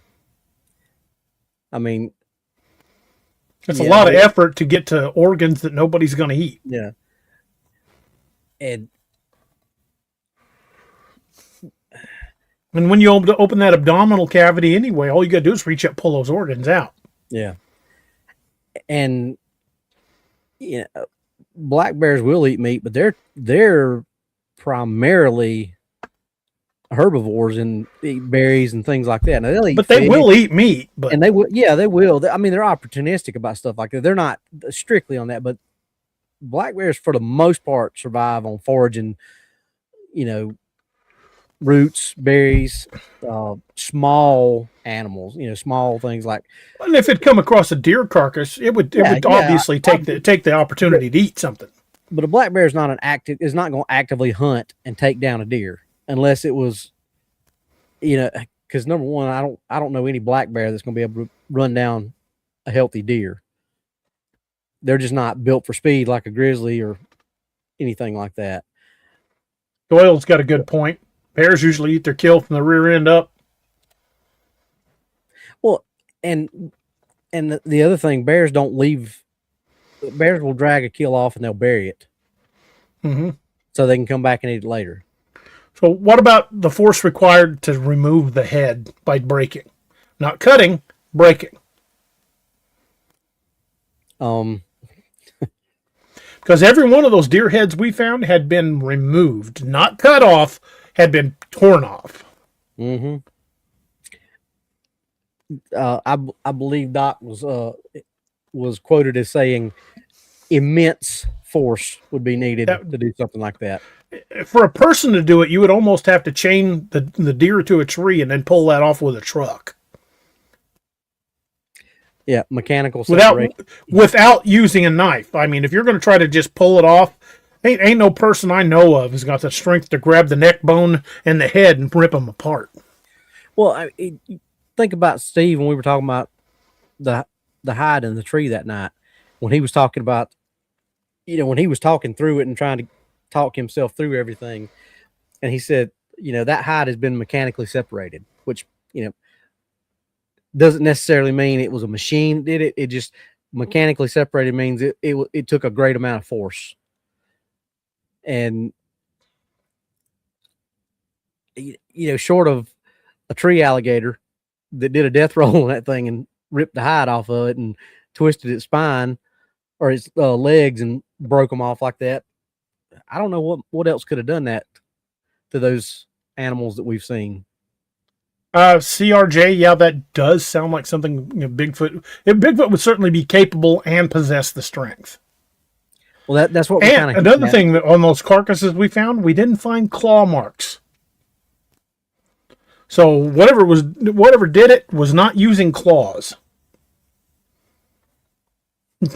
Okay, Bauer says, "Dang tree alligators." Well, those infamous Missouri tree alligators.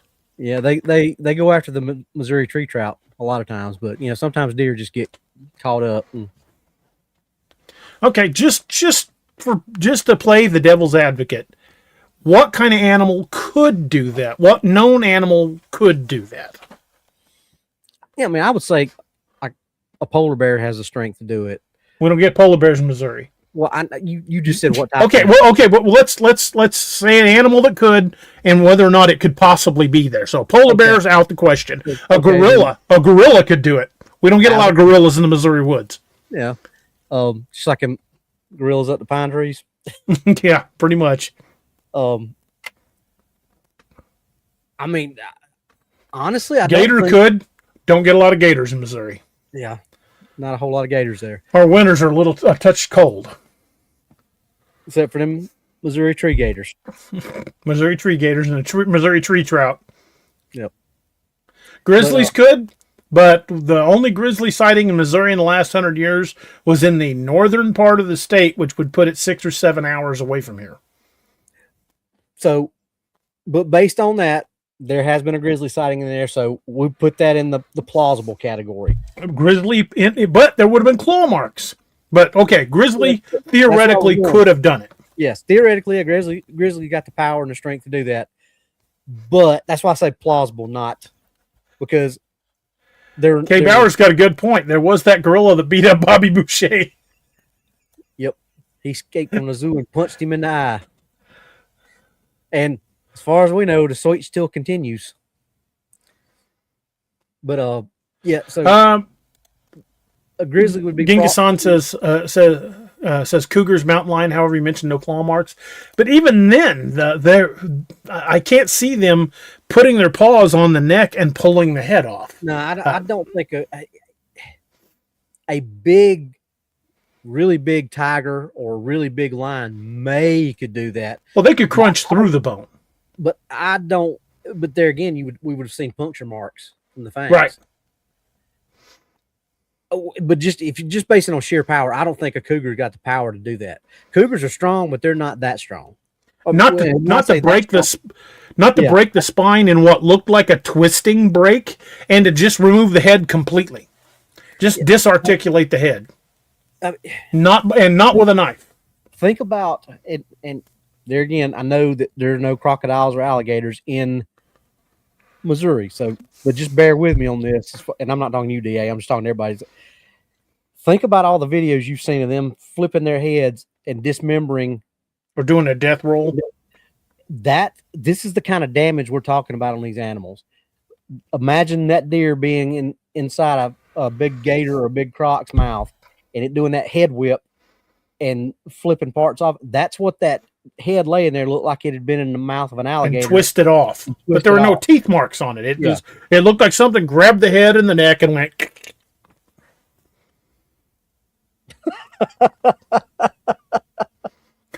Northwoods. You say me and Doc derail the segments. Northwoods is as bad as me and Doc.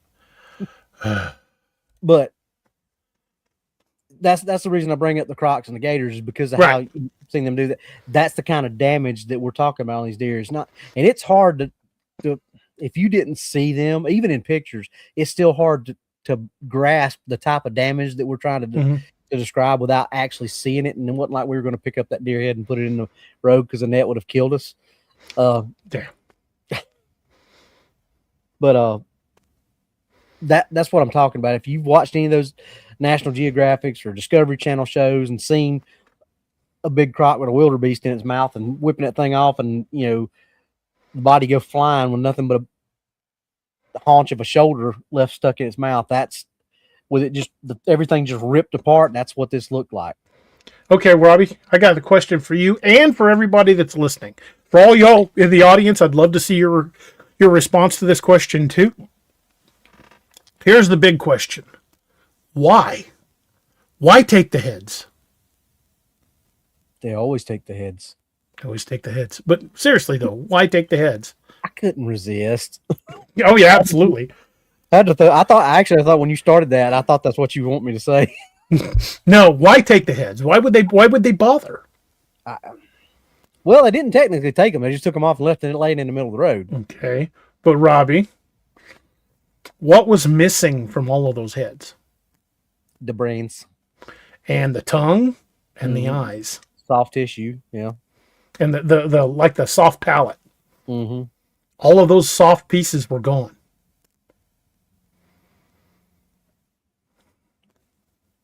Bigfoot trail mix. Well, the Alaskan tribes say that the best part of the seal to eat's the eyes. So it tastes like ice cream. I'll take your word for it. Yeah, I'm not going to eat eyeballs. I'm not planning on it. But what if there's a lot of nutrients in the eye or the brain or the tongue? Well, I've had beef tongue. I mean, lingua. Oh, yeah. I mean, I've had beef tongue a number of times. It's good. So, deer tongue, it's going to be a lot of meat there, and it's all soft meat, no bones. Yeah. You get a hold of that tongue, pull that thing out, get the whole thing out. That's a meal. I mean, and those were all missing on all of those heads, including the eyes and the brain. House and House. What's up, House? House. House, what do you think? Why would they take the heads? Why would in these cases, and the cases that Robbie and I have encountered, and Doc and Steve, why would they take the heads? And every time we found the head, it's been missing the soft palate, the eyes, and the brain. And the head has been not sawn open, cracked open. Now, I can understand taking the brains for brain tanning. Yeah. I wouldn't say that I'm good at brain tanning, but I know how it works. So the Native Americans said that the Great Spirit gave every animal enough brains to tan its hide. So if you take out the brains of a deer and you boil it and mix it up the way it's supposed to be mixed, and then spread it onto the hide, it tans the hide. However, in every case when we found the hide laying nearby, not skinned like a hunter would do, but ripped off like you peeled off a glove. Greg said So spot on. they didn't take it for the hide. The hide was there. Greg said spot on. They took it to soft tissue to eat. And Miss Lene's right. Sweet meat. Sweet meats. Took the eyes, took the tongue, and took the brain. Hey, Greg. What's up, brother? House in the house. Glad you're feeling better, dude. Doyle Thorne says, sending a message. I will have to hunt it up. Because I've got so many messages right now, I can't go through them all. I've probably got 40 messages pending on Facebook alone. Curtis Murray says, could be how older Sasquatches eat due to loss of teeth. That would be a very high nutrient piece that didn't require a lot of work.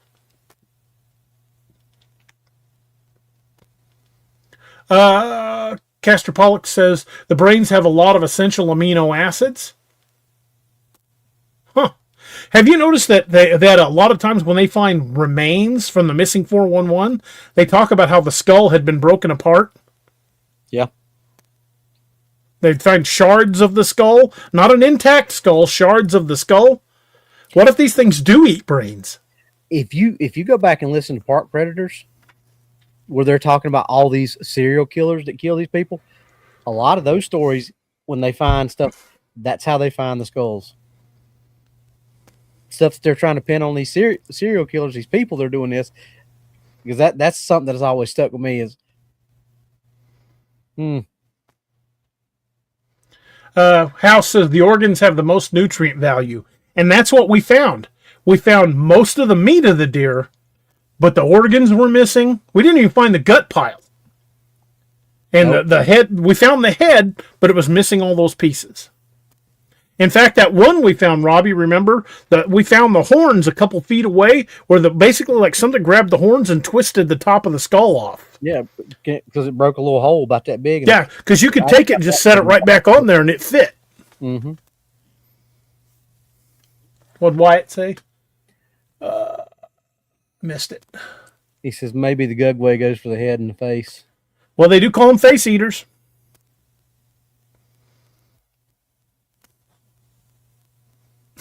Hillary said Critter would pass me up for fear of starving. Now, Robbie and I are safe. They don't want to eat all that hair. Although yeah, I think the reason we are heavily marbled. we are Wagyu people. But yeah, we're starting to get a clearer picture on this. They're taking the organs because they're high nutrients. The brain, the soft palate, and the eyes, all high in nutrients. Things are starting to make sense now, aren't they? Segment 6, I believe, is yours. Yep, show is. All right. And what Robbie's about to talk about, what goes on in this story, I've heard versions of this story from all over the Ozarks, not just around Joe Bald. I've heard stories eerily similar to this one, from the Mark Twain all the way up to almost to St. Louis, and from Arkansas to almost to Little Rock. I've heard versions of this same story everywhere in the Ozarks. You ready? Yeah, go for it. Segment 6, the Shadow Watchers. Shadow Hunters, Shadow Walkers, Shadow Watchers. Be a third title. Anyway, boaters and hikers around Table Rock have reported tall, motionless silhouettes standing among the trees, not moving, not shifting, just watching. One couple anchored near the Joe Bald Peninsula at dusk, As the light faded, they noticed a shape on the ridge, tall, narrow, with a head that seemed too large for its body. They assumed it was a tree stump, but then it stepped sideways, not forward and not backward, just a single smooth lateral step, like a person, shifting to get a better view. When they shined the light towards it, the figure didn't run. It simply leaned behind a tree and vanished. No sound, no brush movement, nothing, just gone. And I've heard versions of this exact same story from all over the Ozarks.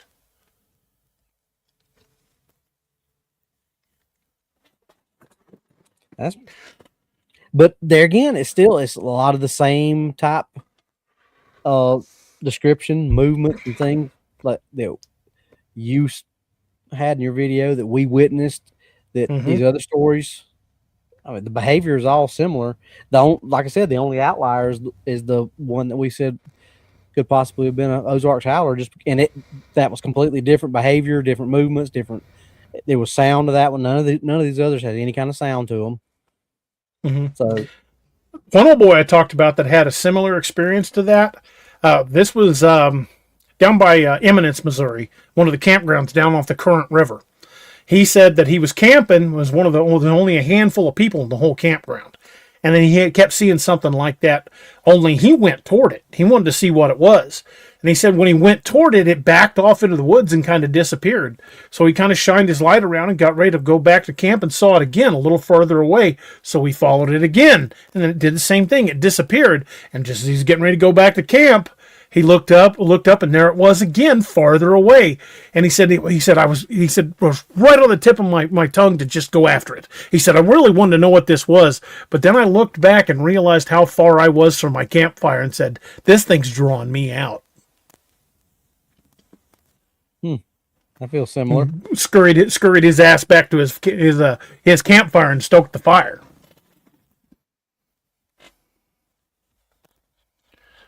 Renita says, gut piles disappear with no trace or where they're picked up from. I've seen that happen numerous times. Talked to a lot of people that have had that happen.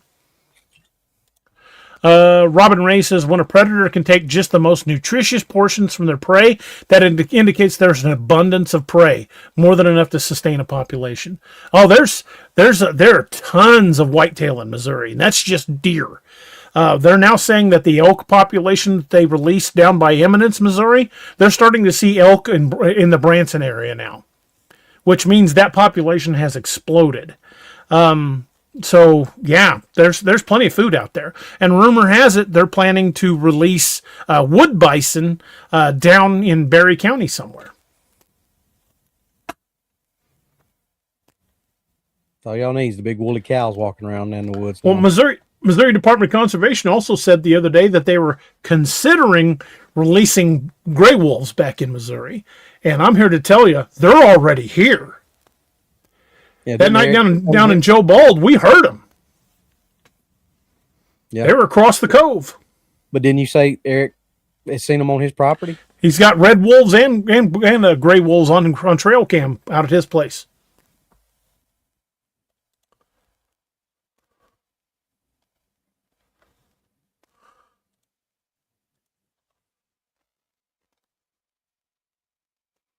I'll have to look into that, Hillary. Thank you.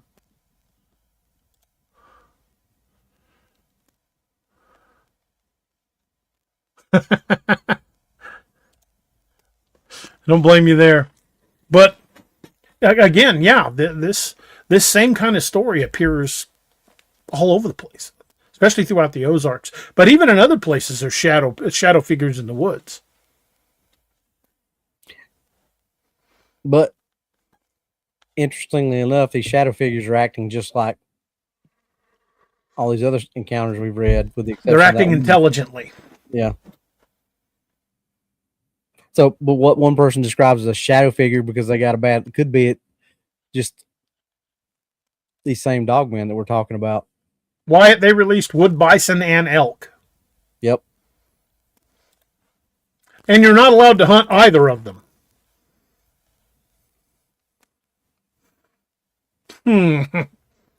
Please release large prey items and won't allow the hunters to hunt them. But the population of elk in Missouri has exploded to the point that they are now allowing limited hunts.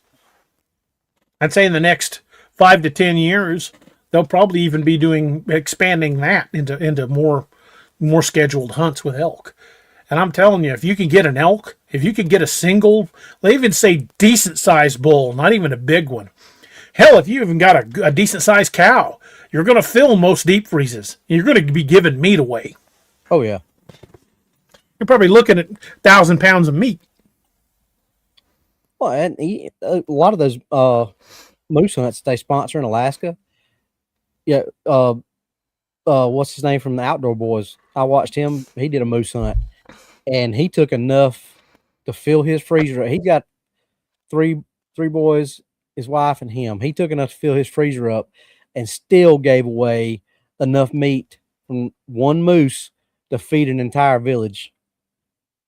Everybody in that village got cuts off of that moose, and he still took enough home with him to fill up his freezer. Just a guy, they're a little smaller than the Plains version. Not much. They're still big. They are still big, but they're a little smaller than the Plains version. Because when we drove by that one in LBL, they're big animals. He was on the passenger side of my truck, and Johnny turned around and looked at him, and him and Johnny were looking eye to eye. Now, you know how tall my truck is. Yeah. Him and Johnny was looking eye to eye in my passenger seat, and I was like, please don't piss that thing off. I don't want my truck flipped over. Just casually give it a toss. Yeah. So, now what these guys saw in the woods, Robbie, do you think they were like the legendary shadow creatures, or do you think these might have been the same things we've seen, just staying out of range? That's what I think. Well, what if all of these shadow stories literally are cryptids just watching from a distance? And it very well could be. You know me, I don't discount the supernatural just because I've never had a supernatural experience. But everything I've ever seen in the woods, to me, I've been able to, pretty much at least in my mind, say that, okay, whether it be a known animal or something that I believe is a cryptid that just hasn't been discovered yet, I can prescribe a certain animal behavior to it, behavior that we've seen from all these other accounts that we've pulled in. And if you read these stories in sequence like we have, all the behaviors, with the exception of that one that we said we feel like it's more of an Ozarks howler, all the behaviors, mannerisms, everything, it's all been the same. The fluid movement, watching like a intelligent predator, not acting scared, not, just fluidly moving back out of the way of the light, things like that. I think it's just all, I think it's a dog. Yeah. Leonard, I think so. I think that's why LBL reintroduced wood bison and elk. I truly do. And Greg House says, my neighbor had a pregnant cow. He found it wedged between two trees and it was dead, ripped open, and the calf was gone from inside. We couldn't figure out how or why the cow was wedged like that. Well, it sounds to me like they pinned that cow so they could get to the calf. Veal.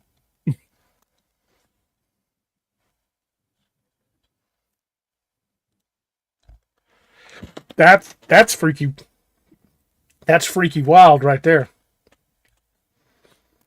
And if they pinned it between the trees like that, they did it on purpose. That would not be standard coyotes. That wouldn't be wolves. They don't do that. Unless they spooked the cow and it ran between them, but... I don't see a cow running between two trees and getting itself stuck like that. Right, I don't either. If it could get in, it could probably get out.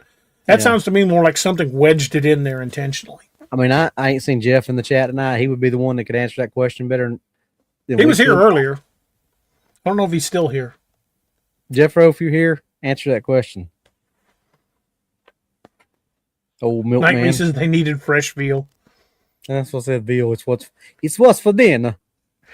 Having a little veal parmesan. Yeah. I don't know why Bigfoot suddenly got Italian, but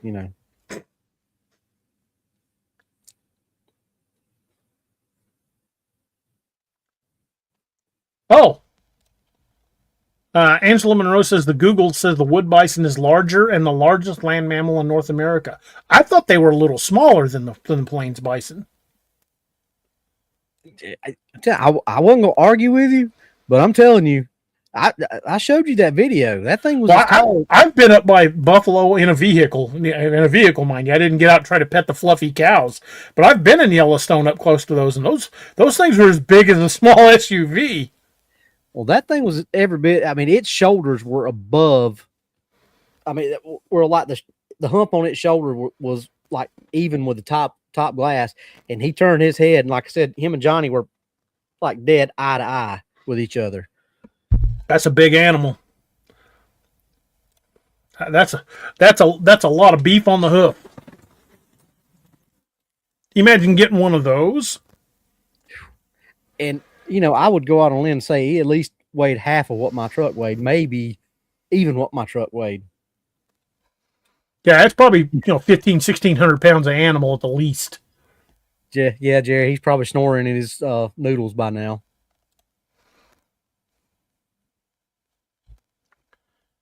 Well, I'm starting to think that they really don't. They just will not corroborate it. If you look back at some of the historical texts, hell, even the Vatican knew about them. If you look in the Sistine Chapel, the image the image of the crucifixion from the Sistine Chapel, you guys can look this up right now on the Googles if you want. Go to images, go to the images go to Google Images and look up images of the Sistine Chapel. There's one image that shows Christ on the cross. If you look behind him, in the mouth of a cave is a Bigfoot type creature with 3 toes.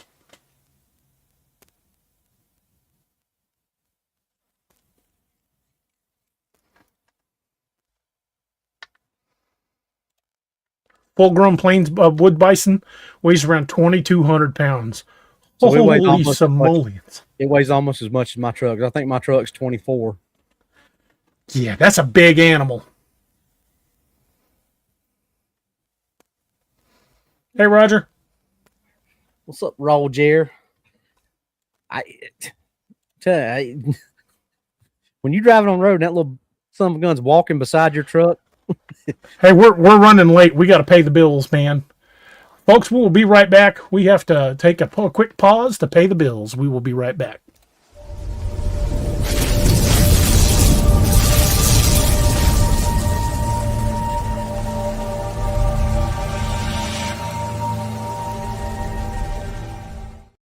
Hey everybody, this is Kerry Pocket Dot Davis from Dark Angel Medical, and you are listening to DA Ex Machina with DA Roberts. You may recognize me or some of my products from Dark Angel Medical in some of the Apex Predator, Lakeview Man, and Wild Hunt books, and you can get those products at www.darkangelmedical.com, along with training classes on how to use those products and save a life. Shoot us an email at info@darkangelmedical.com and be the difference.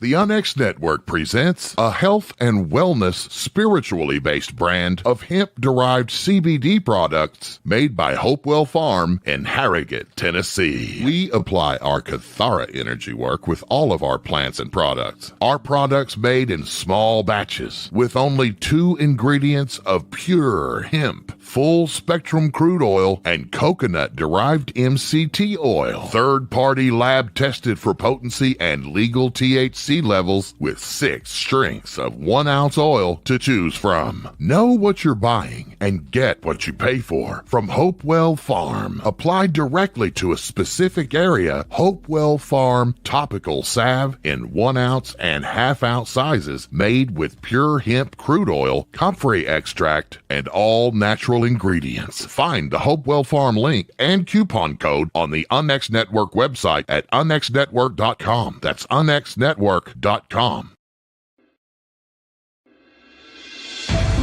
The new book, How to Research a Haunted House by paranormal investigator Margie Kay and professional researcher Violet Wisdom is now available from Unex Media. This one-of-a-kind book explains how to do research on a house with uncommon methods and resources used by historic home researchers, and how to determine who may be doing the haunting and why. How to Research a Haunted House can be used by homeowners, renters, investors, and it should be in the library of all professional paranormal investigators. Get this unique book at unexmedia.com or amazon.com. That's unexmedia.com or amazon.com. In a world where monsters still walk the earth, one author dares to face them. From the brutal cryptid horror of the Apex Predator series to the Ozark legends that stalk the night in Lakeview, Man. From the elite warriors of codename Wild Hunt to the relentless investigations of the Nightmare Hunter and the frontier terror of Dark Frontiers. When the Dead Rise, the Ragnarok Rising saga unleashes pure zombie apocalypse fury. And across the stars, war rages in the Lost Legion and Man's Marauders. And in the realm of myth and steel, the world of Vanguard calls to those born for legend. Cryptids, zombies, sci-fi warfare, epic fantasy.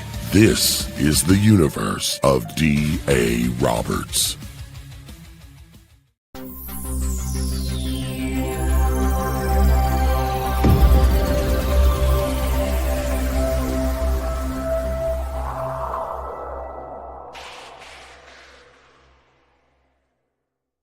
And folks, we are back, and we're going to jump right back into this next segment that we're going to do.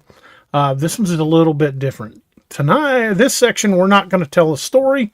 This segment, we're going to be discussing. This is a discussion segment, and we want your opinion on this. So let me bring up this image, because it should still allow me to do that without having to mute our microphone. So let me bring this image up, and let's discuss that a little bit. Let's talk about exactly what we saw, because this is very similar to what Robbie and I saw down there at a different time. So what exactly is this? You can definitely see a snout like appendage, and it looks like it's got ears, and you can see a hand on the tree. But what is it? That snout and head is at about 9 feet, maybe a little over. Throughout the video, we saw multiple sets of eye shine. We found dismembered deer with snap bones with no blade marks. We felt watched, not like something just suddenly found us, like something was actively watching us. We were being observed, and we're not saying what this is. We're saying what we think it is, but this is not definitive, folks. We're not going to say this is the be-all, end-all, absolute proof. This is the smoking gun. What we are saying is what this wasn't. This is not a deer. You can look at that and tell that's not a deer. It's not a coyote. If it's a coyote, it's the biggest coyote you ever seen. Coyotes don't stick out on trees at 9 feet up. Rule out feral dogs. I've never seen a dog, other than that someone brought down there, but I've never seen a dog in Joe Bald unattended. Bobcats. That's not a bobcat, because if that was a bobcat sticking out at 9 feet, that hand would be nowhere near the head. It would be right up there by it, because bobcats aren't all that big. It's not an owl. There was no branch for that owl to set on. Owls do not cling to the side of a tree like a woodpecker. This is not an owl. It's not sitting on a branch. It's not a bear. If it was the biggest bear they've ever seen in Missouri, because even big black bears don't reach 9 feet. And that's not a human. So what is it? Robbie? You know what I think? I think it's 100% Dogman all day long. That's what I think it is as well. But this is where we're gonna rely on you folks, because we are certainly gonna be dissecting this.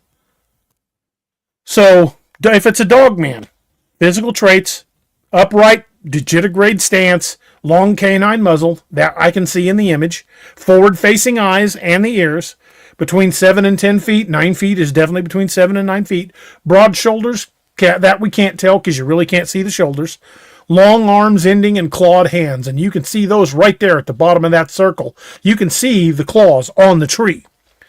Ears that swivel like a wolf's, that's what it looked like. It looks like the ears are up, like a dog or a wolf. It was watching us quietly. It was peeking out from behind a tree. If there's, and as Nick Valente pointed out, there was at least 5, so that's pack behavior. It was territorial. I think it responded because Steve peed on that tree. It stayed calm. It moved absolutely quietly. So this is why I think this fits a Dogman encounter, because of the way the head looks, the height, the quiet, the multiple watchers, the silent retreat, the feeling of being sized up. Although we didn't, I get that feeling now, but at the time we detected nothing. And that's kind of fits how Dogmans have described being watchers, silent sentinels. They don't run. Sometimes they don't charge, but sometimes they do. They tend to reason things out. They appear at the edge of the light, just like this one did. They often appear near bridges, creeks, and lakes. We were near all of those right there in Joe Bald, and they're associated with dismembering deer and missing heads. So, does what we observed and what we encountered and what these stories so far, does that match Dogman behavior? Robbie? Yes, very much so. Okay. Well, I'm leaving the picture up for a reason, so use your words, Robbie. I know. That's why I said yes, very much so. Don says, DA, put that AI back up. Okay. Give me just a second to go over to that. Put the AI one back up. Where is it? There we go. There. That's what the AI got out of that image. Although you can tell with an AI, it gave it 3 fingers. But in the image on the left, you can see there's more than 3.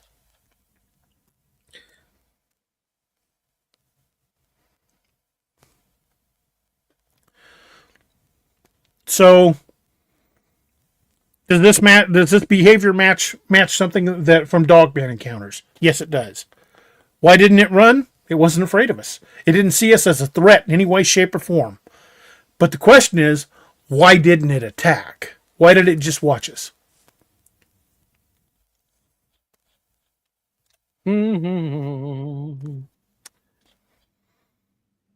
Robbie? Would you do me a favor? Would you play? I want you to play devil's advocate here. I want you to present the Gugway case. Okay. Because that's what the AI said. The AI flat out said that they thought it was a Gugway, without me prompting it. Yes, I remember that. All right. Gugway, brutal primate, canine hybrid. Now we shift into the darker possibility. Physical traits from witness accounts. They're bulkier than Dogman, more ape-like body. They do have sort of a canine facial structure, massive upper body strength, often described as wrong or distorted. The behavioral traits are extremely aggressive, very territorial, violent predation. They're known for dismemberment, head removal, bone snapping. Why the deer kill fits the Gugway, obviously we've talked about snap spines, heads being removed without a blade, rib cages being cracked open. No claw marks. No claw marks, no drag marks, no tool marks, no feeding pattern. Whatever did that to the deer wasn't feeding, it was killing, which would fit the extreme violence profile of the Gugway. So Gugway are often described as less stealthy but more brutal. They're known for their raw power, not subtlety. They're also associated with headless deer, snap bones, and are sometimes seen in small groups matching the eye shine that we've talked about. Some of the questions that can be raised about do the deer kills themselves push this towards it being a Gugway versus a Dogman? And could the figure in the video be the same thing that killed the deer?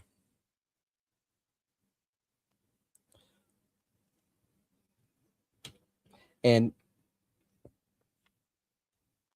I think Northwoods, we were both carrying concealed. It might have smelled the gun oil, but we were both carrying concealed.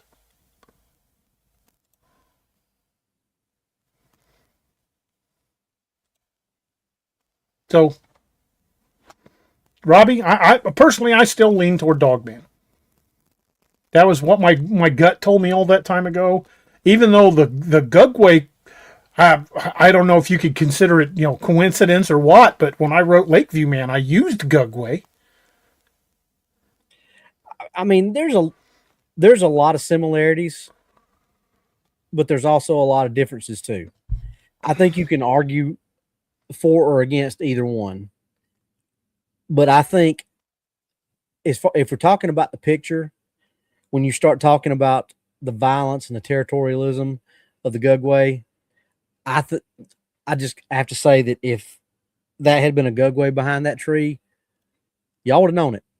It wouldn't have been a year later that you'd have found that out. And that's again why I kind of lean toward the Dogman on that, because I think a Gugway would have made its presence known violently. Yeah, especially if Nick's right and there was 5 other ones there. 5 Gugway would not stand off and stand back from you and Steve. They would have got us in the van, whether we were in the van or not.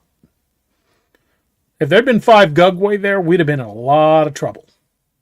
Yeah, that's why that's one of my main contentions that I say that or stick with to say that it was a Dogman. There are similarities in both, but there are far more similarities in the Dogman camp than there are in the Gugway camp. Challen says you have the flashlights moving over the area could have caused the safety or the dark to attack. Yeah, we had I had my patrol light. It was a 3500 lumen patrol light, a Streamlight TLR1. No, not TLR1. It wasn't TLR1. It's a I can't remember what it was. It's not the gun light. That's a TLR1. Surefire? It was a Surefire HL5. HL5. That's what I have, was a Stinger. Yeah, I've got one of them somewhere, but that thing I had there at the end was way brighter than my Stinger, even with the LED. Yeah, well, I couldn't afford much more than a Stinger. Yeah, the hospital bought it for me when I worked there. I think behavior-wise, Dogman makes more sense. Well, and here's something that's even more disturbing, though. What if Joe Bald is home to more than one type of creature? That is a big area. And, that's extremely possible. Because we've actually even talked about that. If you think about it, saying that, at different times that we've been there, we felt like, because we've been there in different seasons, and we feel like they might kind of counter rotate around each other. And at some points you might be dealing with Dogman in there, at some points you might be dealing with something else. I think it depends on the time of the year. Mm-hmm. Because when you and I had our encounter there, it was late fall. It was early November. And it was late fall. It was like late October when Steve and I filmed that in 2018. Yep. But then in July, when we were there on Combs Ferry, I'm 100% sure that was Bigfoot that night. Because of the behavior. Exactly. But we didn't have anything in Joe Bald at that time. Because that was the time we went to Joe Bald, and it was just like, hey, this is just a normal place. So I think they kind of rotate around each other. If one's in that area, the other group's not there. Kay Bowers just sent me an image. I'm going to put it up on the screen just to kind of show it off. I don't know the provenance behind this image, but even if it's AI, it's still strikingly similar to what we saw.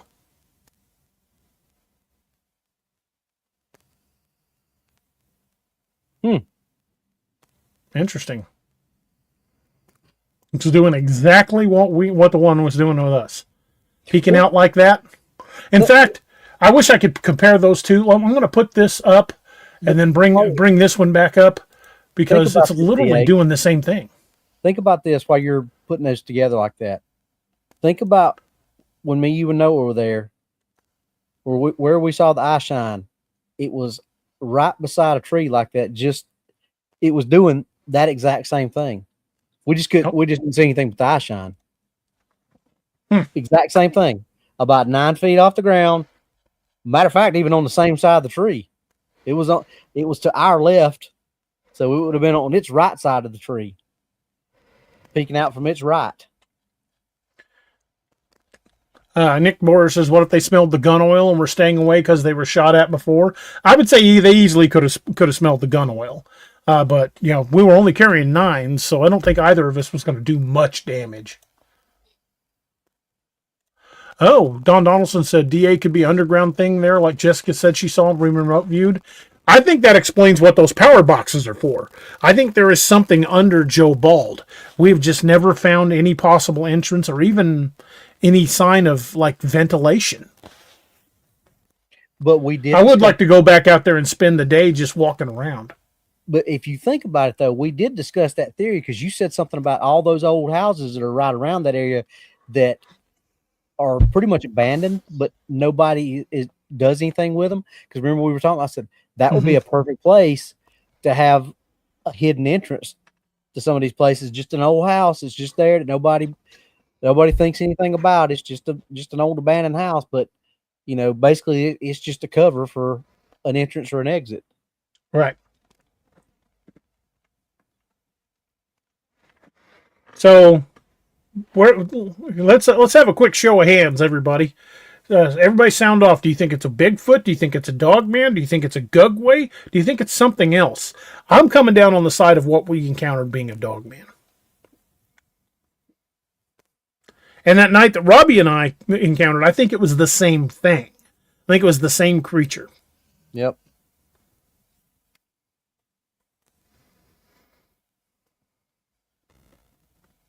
Looks like most people are saying Dogman.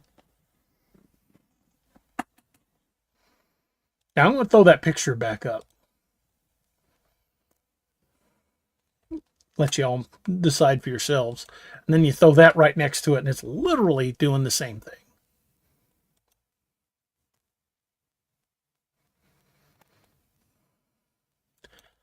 Do I wish we'd have been using better camera equipment? Yes. But again, we didn't go down there for that. We went down there to shoot a promo for a book.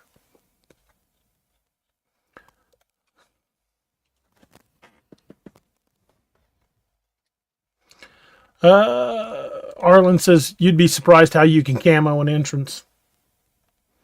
It looks like by far and away most people are saying Dogman.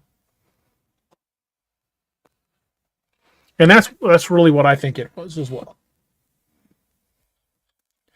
So the question is, why Joe Bald?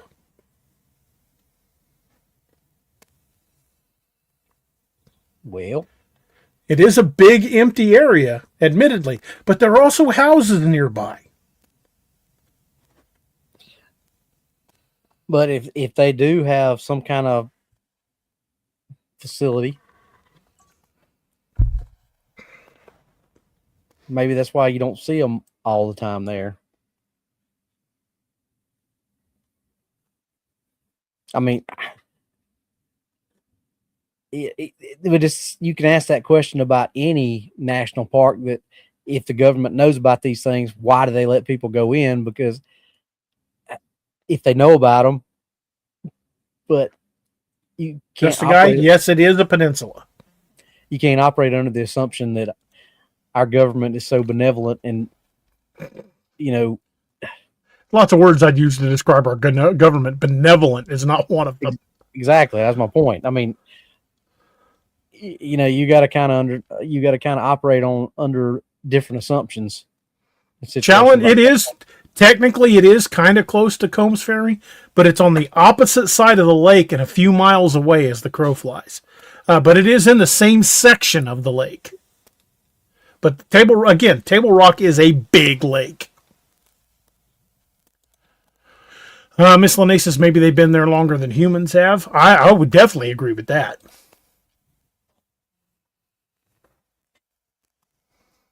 Because the Pine Knot says, because there's delicious two-legged hikers. Also true.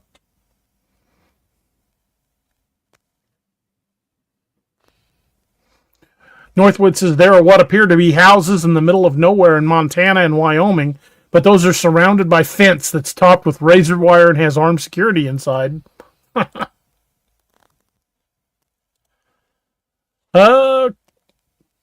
Chris Artigue says, can you imagine the questions that would come up if the government just stopped letting people in the parks? Oh, yeah. Nick Boris says, best way to hide something is put it in plain sight. Also very true. Lead-laced, you're probably correct about that. Arlen says, my brother was an artist. There was a crawl space in his room that he camouflaged. You could not tell where it was. I wonder if the people who bought it know it's there. W. Leonard Athas says, I spent 43 years in law enforcement, 34 with the U.S. Department of Justice. The government can swallow an elephant and gag on an ant.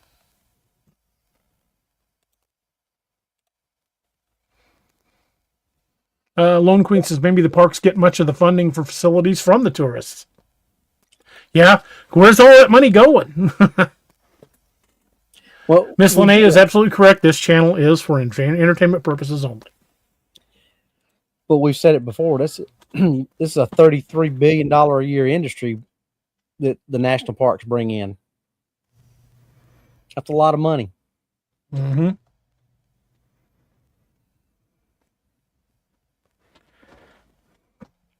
So,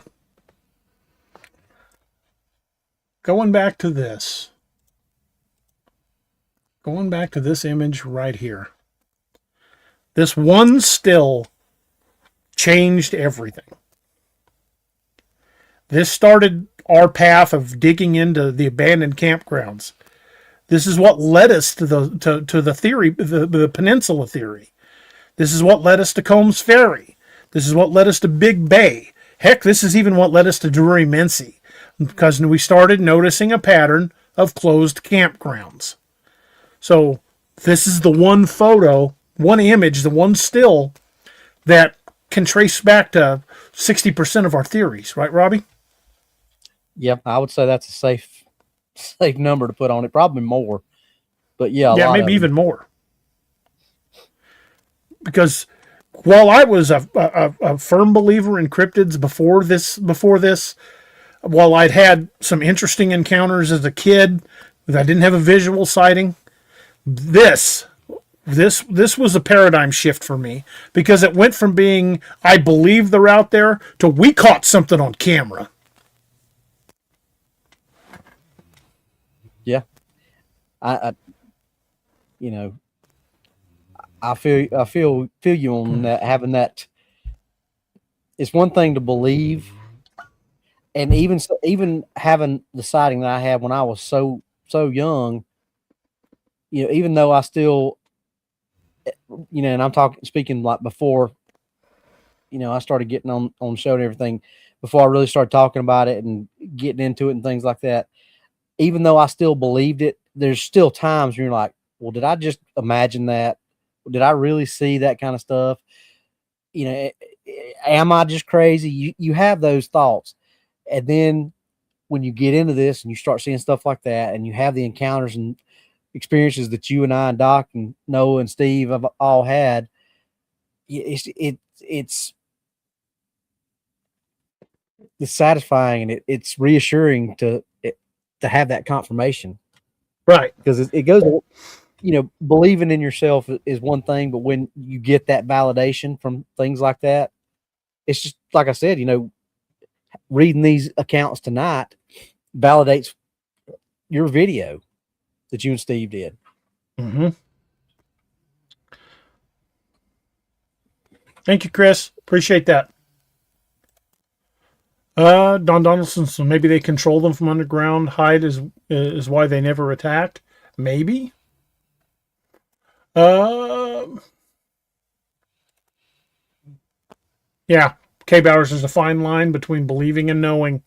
D-Cat says the same thing. Yeah, and when you look at stuff like this, it's easy to dismiss. This is just, we're just making this up. This is a load of crap. But I'm not making that up. That was legitimately in a video that we didn't know it was there.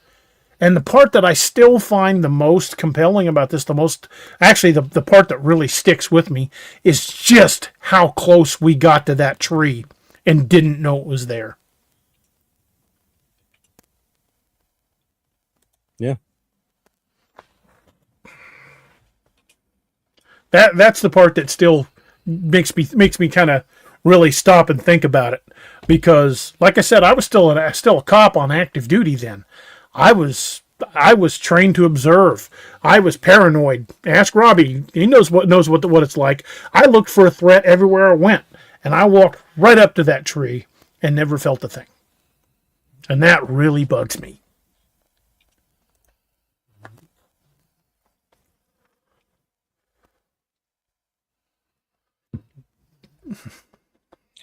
Yeah, like I said, that validation always just like they were all pointing out, believing and knowing that there's that fine line between, you can say, well, I believe this, I believe this, I believe this, but once you get that validation that, yeah, I was right, it's just, it's hard to describe if you hadn't, because just like Doc, Doc believed these things existed, but he had not had an encounter. Then he had the thermal don't lie moment. Yeah, he had his paradigm shift moment. He ground through a few gears for he finally threw it into third, I think.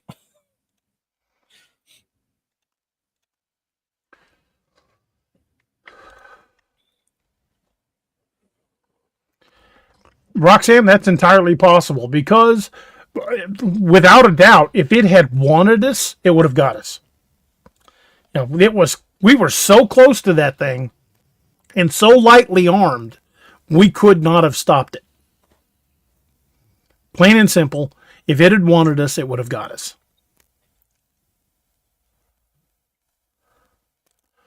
Hillary says, I get the feeling that creature was a juvenile. I don't know why. If it's a juvie at 9 feet tall, that's a big dang juvie. It's a big youngin', as Doc would That say. is a big youngin'.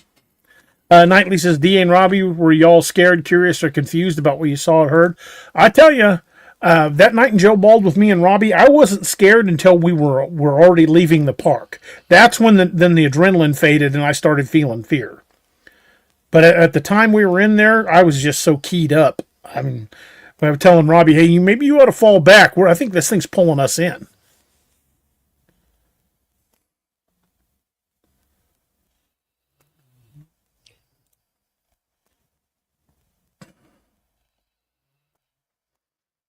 Now, had we followed it into the woods, could be a different story. But I really didn't like start actually feeling afraid of anything until we were already out of the park. And that adrenaline started to bleed off.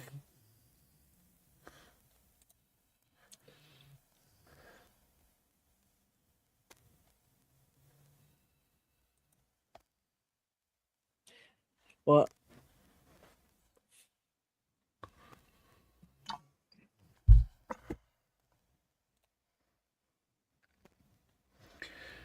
Leonard, I now carry a 1911 when I go. Loaded with some pretty heavy duty rounds. Northwood says if it came out of the trees, the vehicle might have disappeared quickly. Well, the girls were in the back. If we'd heard the van fire up, that means they were seeing something long before we did.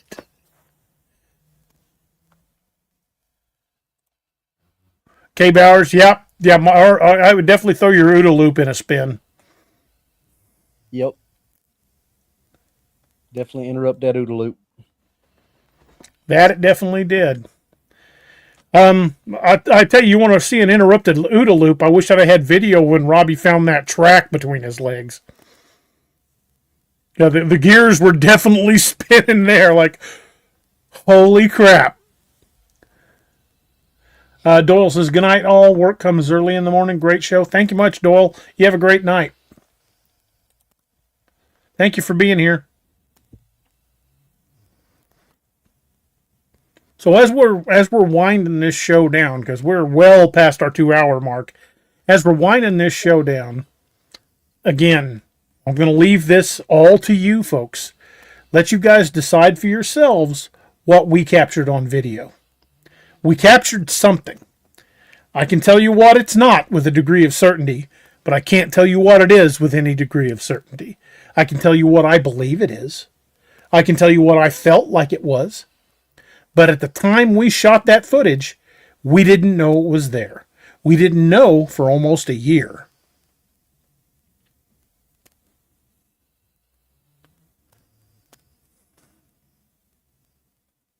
Raj, I don't have a chest rig, so I can't answer that question for you. That would be a Doc question, unless DA knows. What was the question? Roger want to know what's the best chest carry rig. I don't have one, so I don't have one. I'm Doc? looking at getting one, but that'd be a better question for Doc. K. Bauer says, Roger, Gunfighters Inc. He says, Roger, just use duct tape. Stamps, like Bruce Willis used in Die Hard. I want to get a chest rig for my 357 and keep my 1911 on my hip.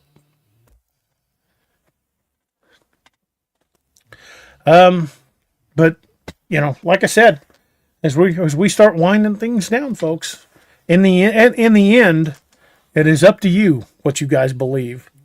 As Kolchak the Night Stalker says, judge for yourself its believability, and then, no matter where you may be, ask yourself, could it happen here? And at the time that we were down there shooting that video, we weren't expecting anything like that. Well, our whole intention was to shoot a short promo for the Lakeview Man. And instead, the Lakeview Man found us. Yep. So maybe the Lakeview Man really is a dog man. I know that's what we found I think that's what we found in Joe Bald that night. To me, I believe it. I know what we've got on that camera. I know I've seen it. I've been to that area. We've had other encounters there. I truly believe that what we encountered was a dog man. Now, again, we leave that up to you. We don't claim to be experts. We're not presenting this as the be-all, end-all smoking gun. We're not claiming we solved the Dogman legend. We're just presenting the evidence to you and let you guys make the opinions yourselves. But I hope you guys are at least on the same page as us when we tell you that we firmly believe what we saw. And we've got the evidence to back it up. Yeah, like I said, I think we've shown a lot of cooperation between the video that y'all shot with these encounters that you found in the same area. So, I mean, I know what we believed and what we have thought, but that there again, that's just more that validation and that quiet assurance. It's just like, yeah, see, we're not crazy. We're not stupid. We saw it. And for anybody that thinks that we're just a couple of talking heads on this podcast, we're happy to show you the places we've been. Ask several people who are in the chat with us tonight who have gone with us on some of these. This isn't just us talking about cryptids. We've spent our time on the ground, and we still do more time on the ground. Boots on the ground, as they say. Yep. And this was definitely a boots on the ground, eye-opening experience. So, we're going to leave you guys with the Lakeview Man. And I think, without a doubt, that we can very safely present this to you as the real Lakeview Man. Make of it what you will.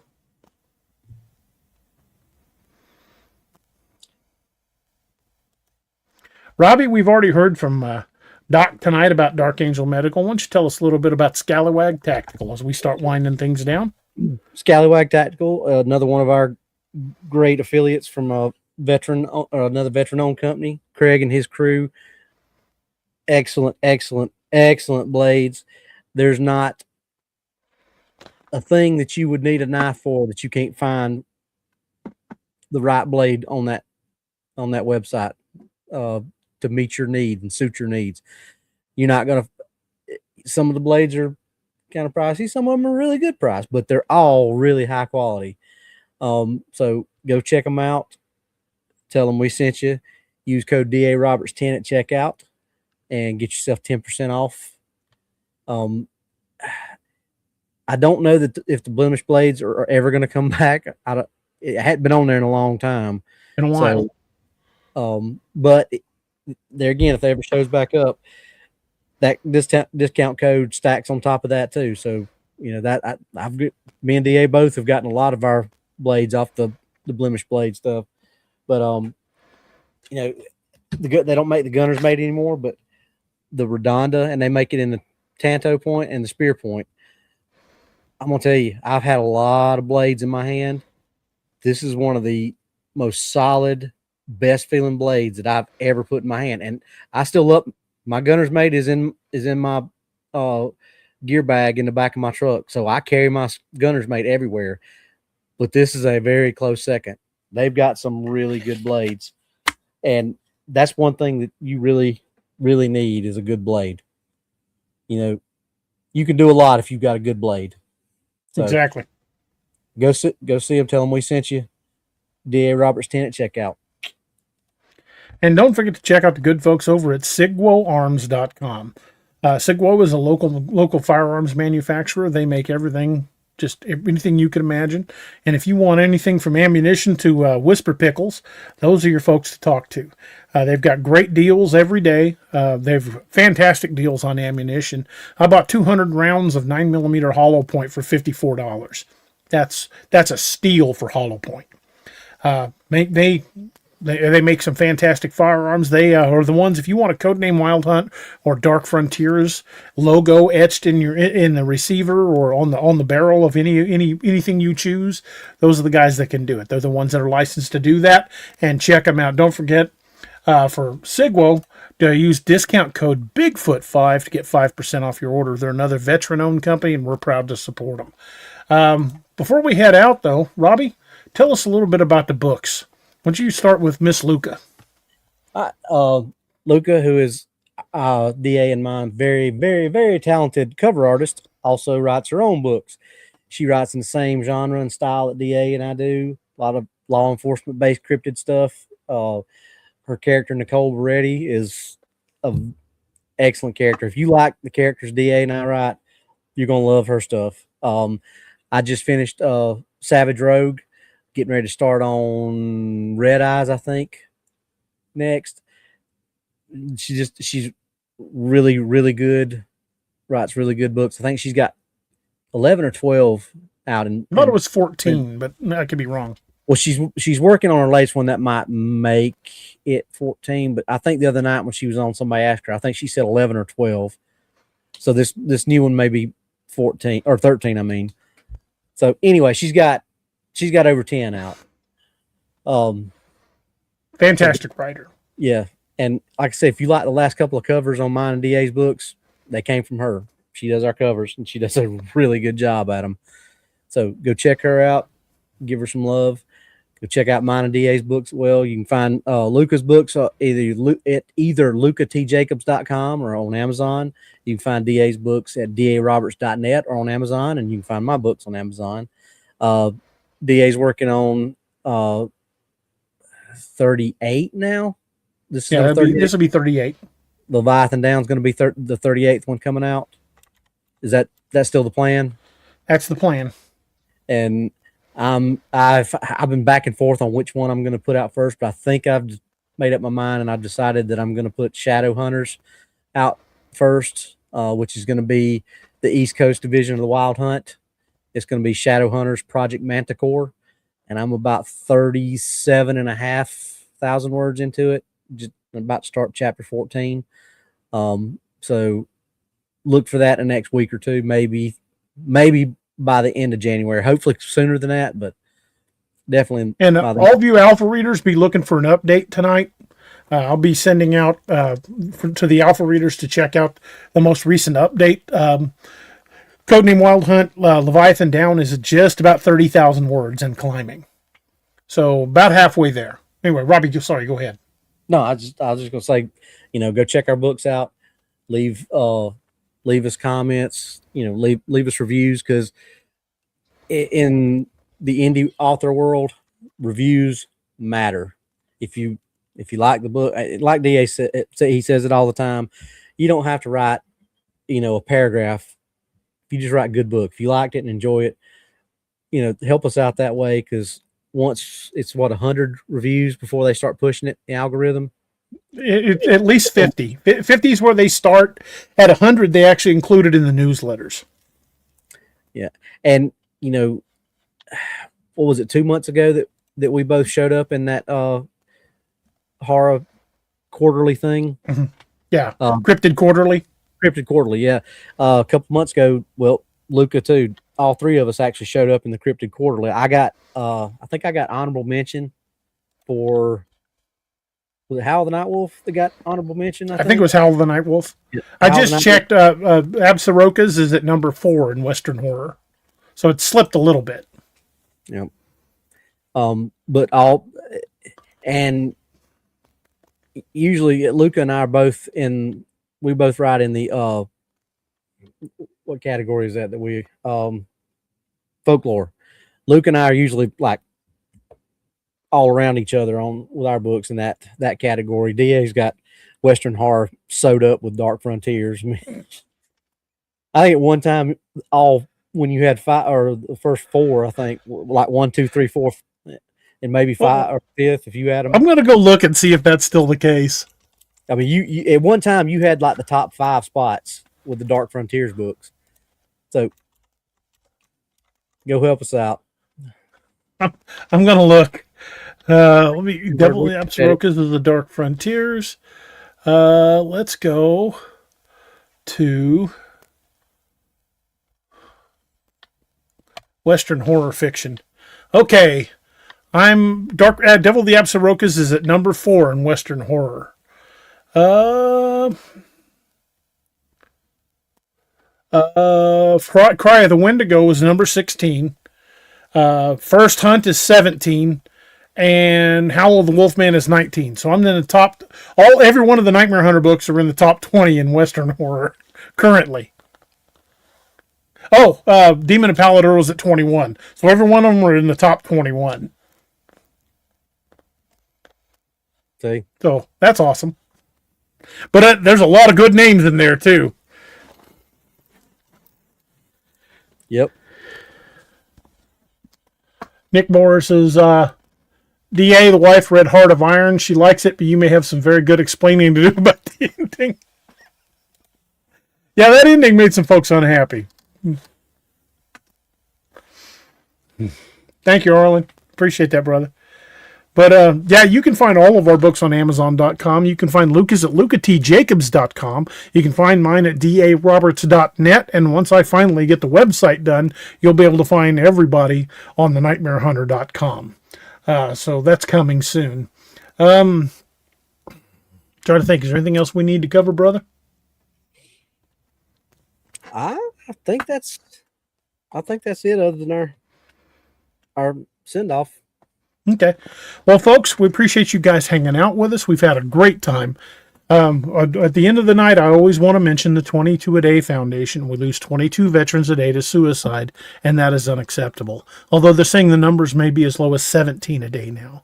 But let's get that number down to 0 where it needs to be.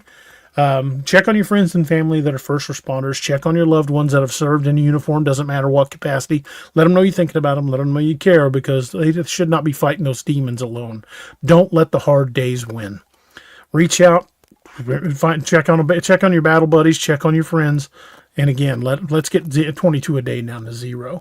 And we've been ending that with a toast. And Robbie, you want to do the toast tonight? I sure will. Everybody, no matter what you're drinking, raise a glass with us from the old Irish drinking song, The Parting Glass. But since it fell into my lot that I should rise, and you should not, I'll gently rise and softly call. Good night and joy be to you all. Good night, Sanja. We'll see you Saturday. See you Saturday. Slanja.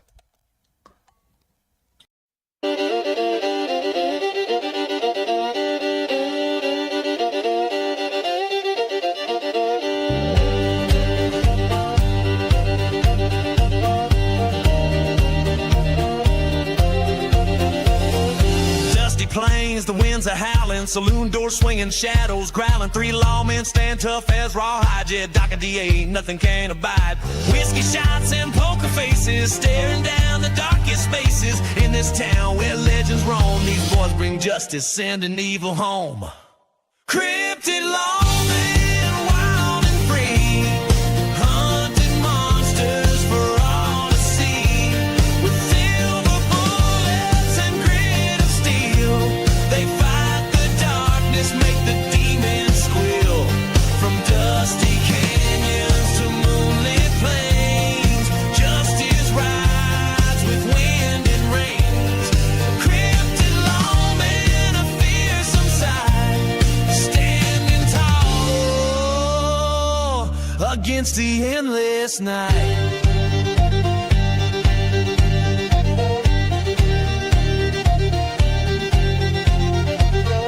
Jed's a howler, claws of steel. Doc's a biter, makes the devil real. But DA's a shifty one, a shape-shifting soul. Can turn to anything, takes any form, takes control. Tonight the chupacabras come to town, sucking the life from all around. But these lawmen, they ain't afraid. They'll face the darkness unafraid. Cryptid lawmen, wild and free, hunting monsters for all to see. With silver bullets and grit of steel, they fight the darkness, make the demons squeal. From dusty canyons to moonlit plains, justice rides with wind and rains. Cryptid lawmen, a fearsome sight, standing tall against the endless night.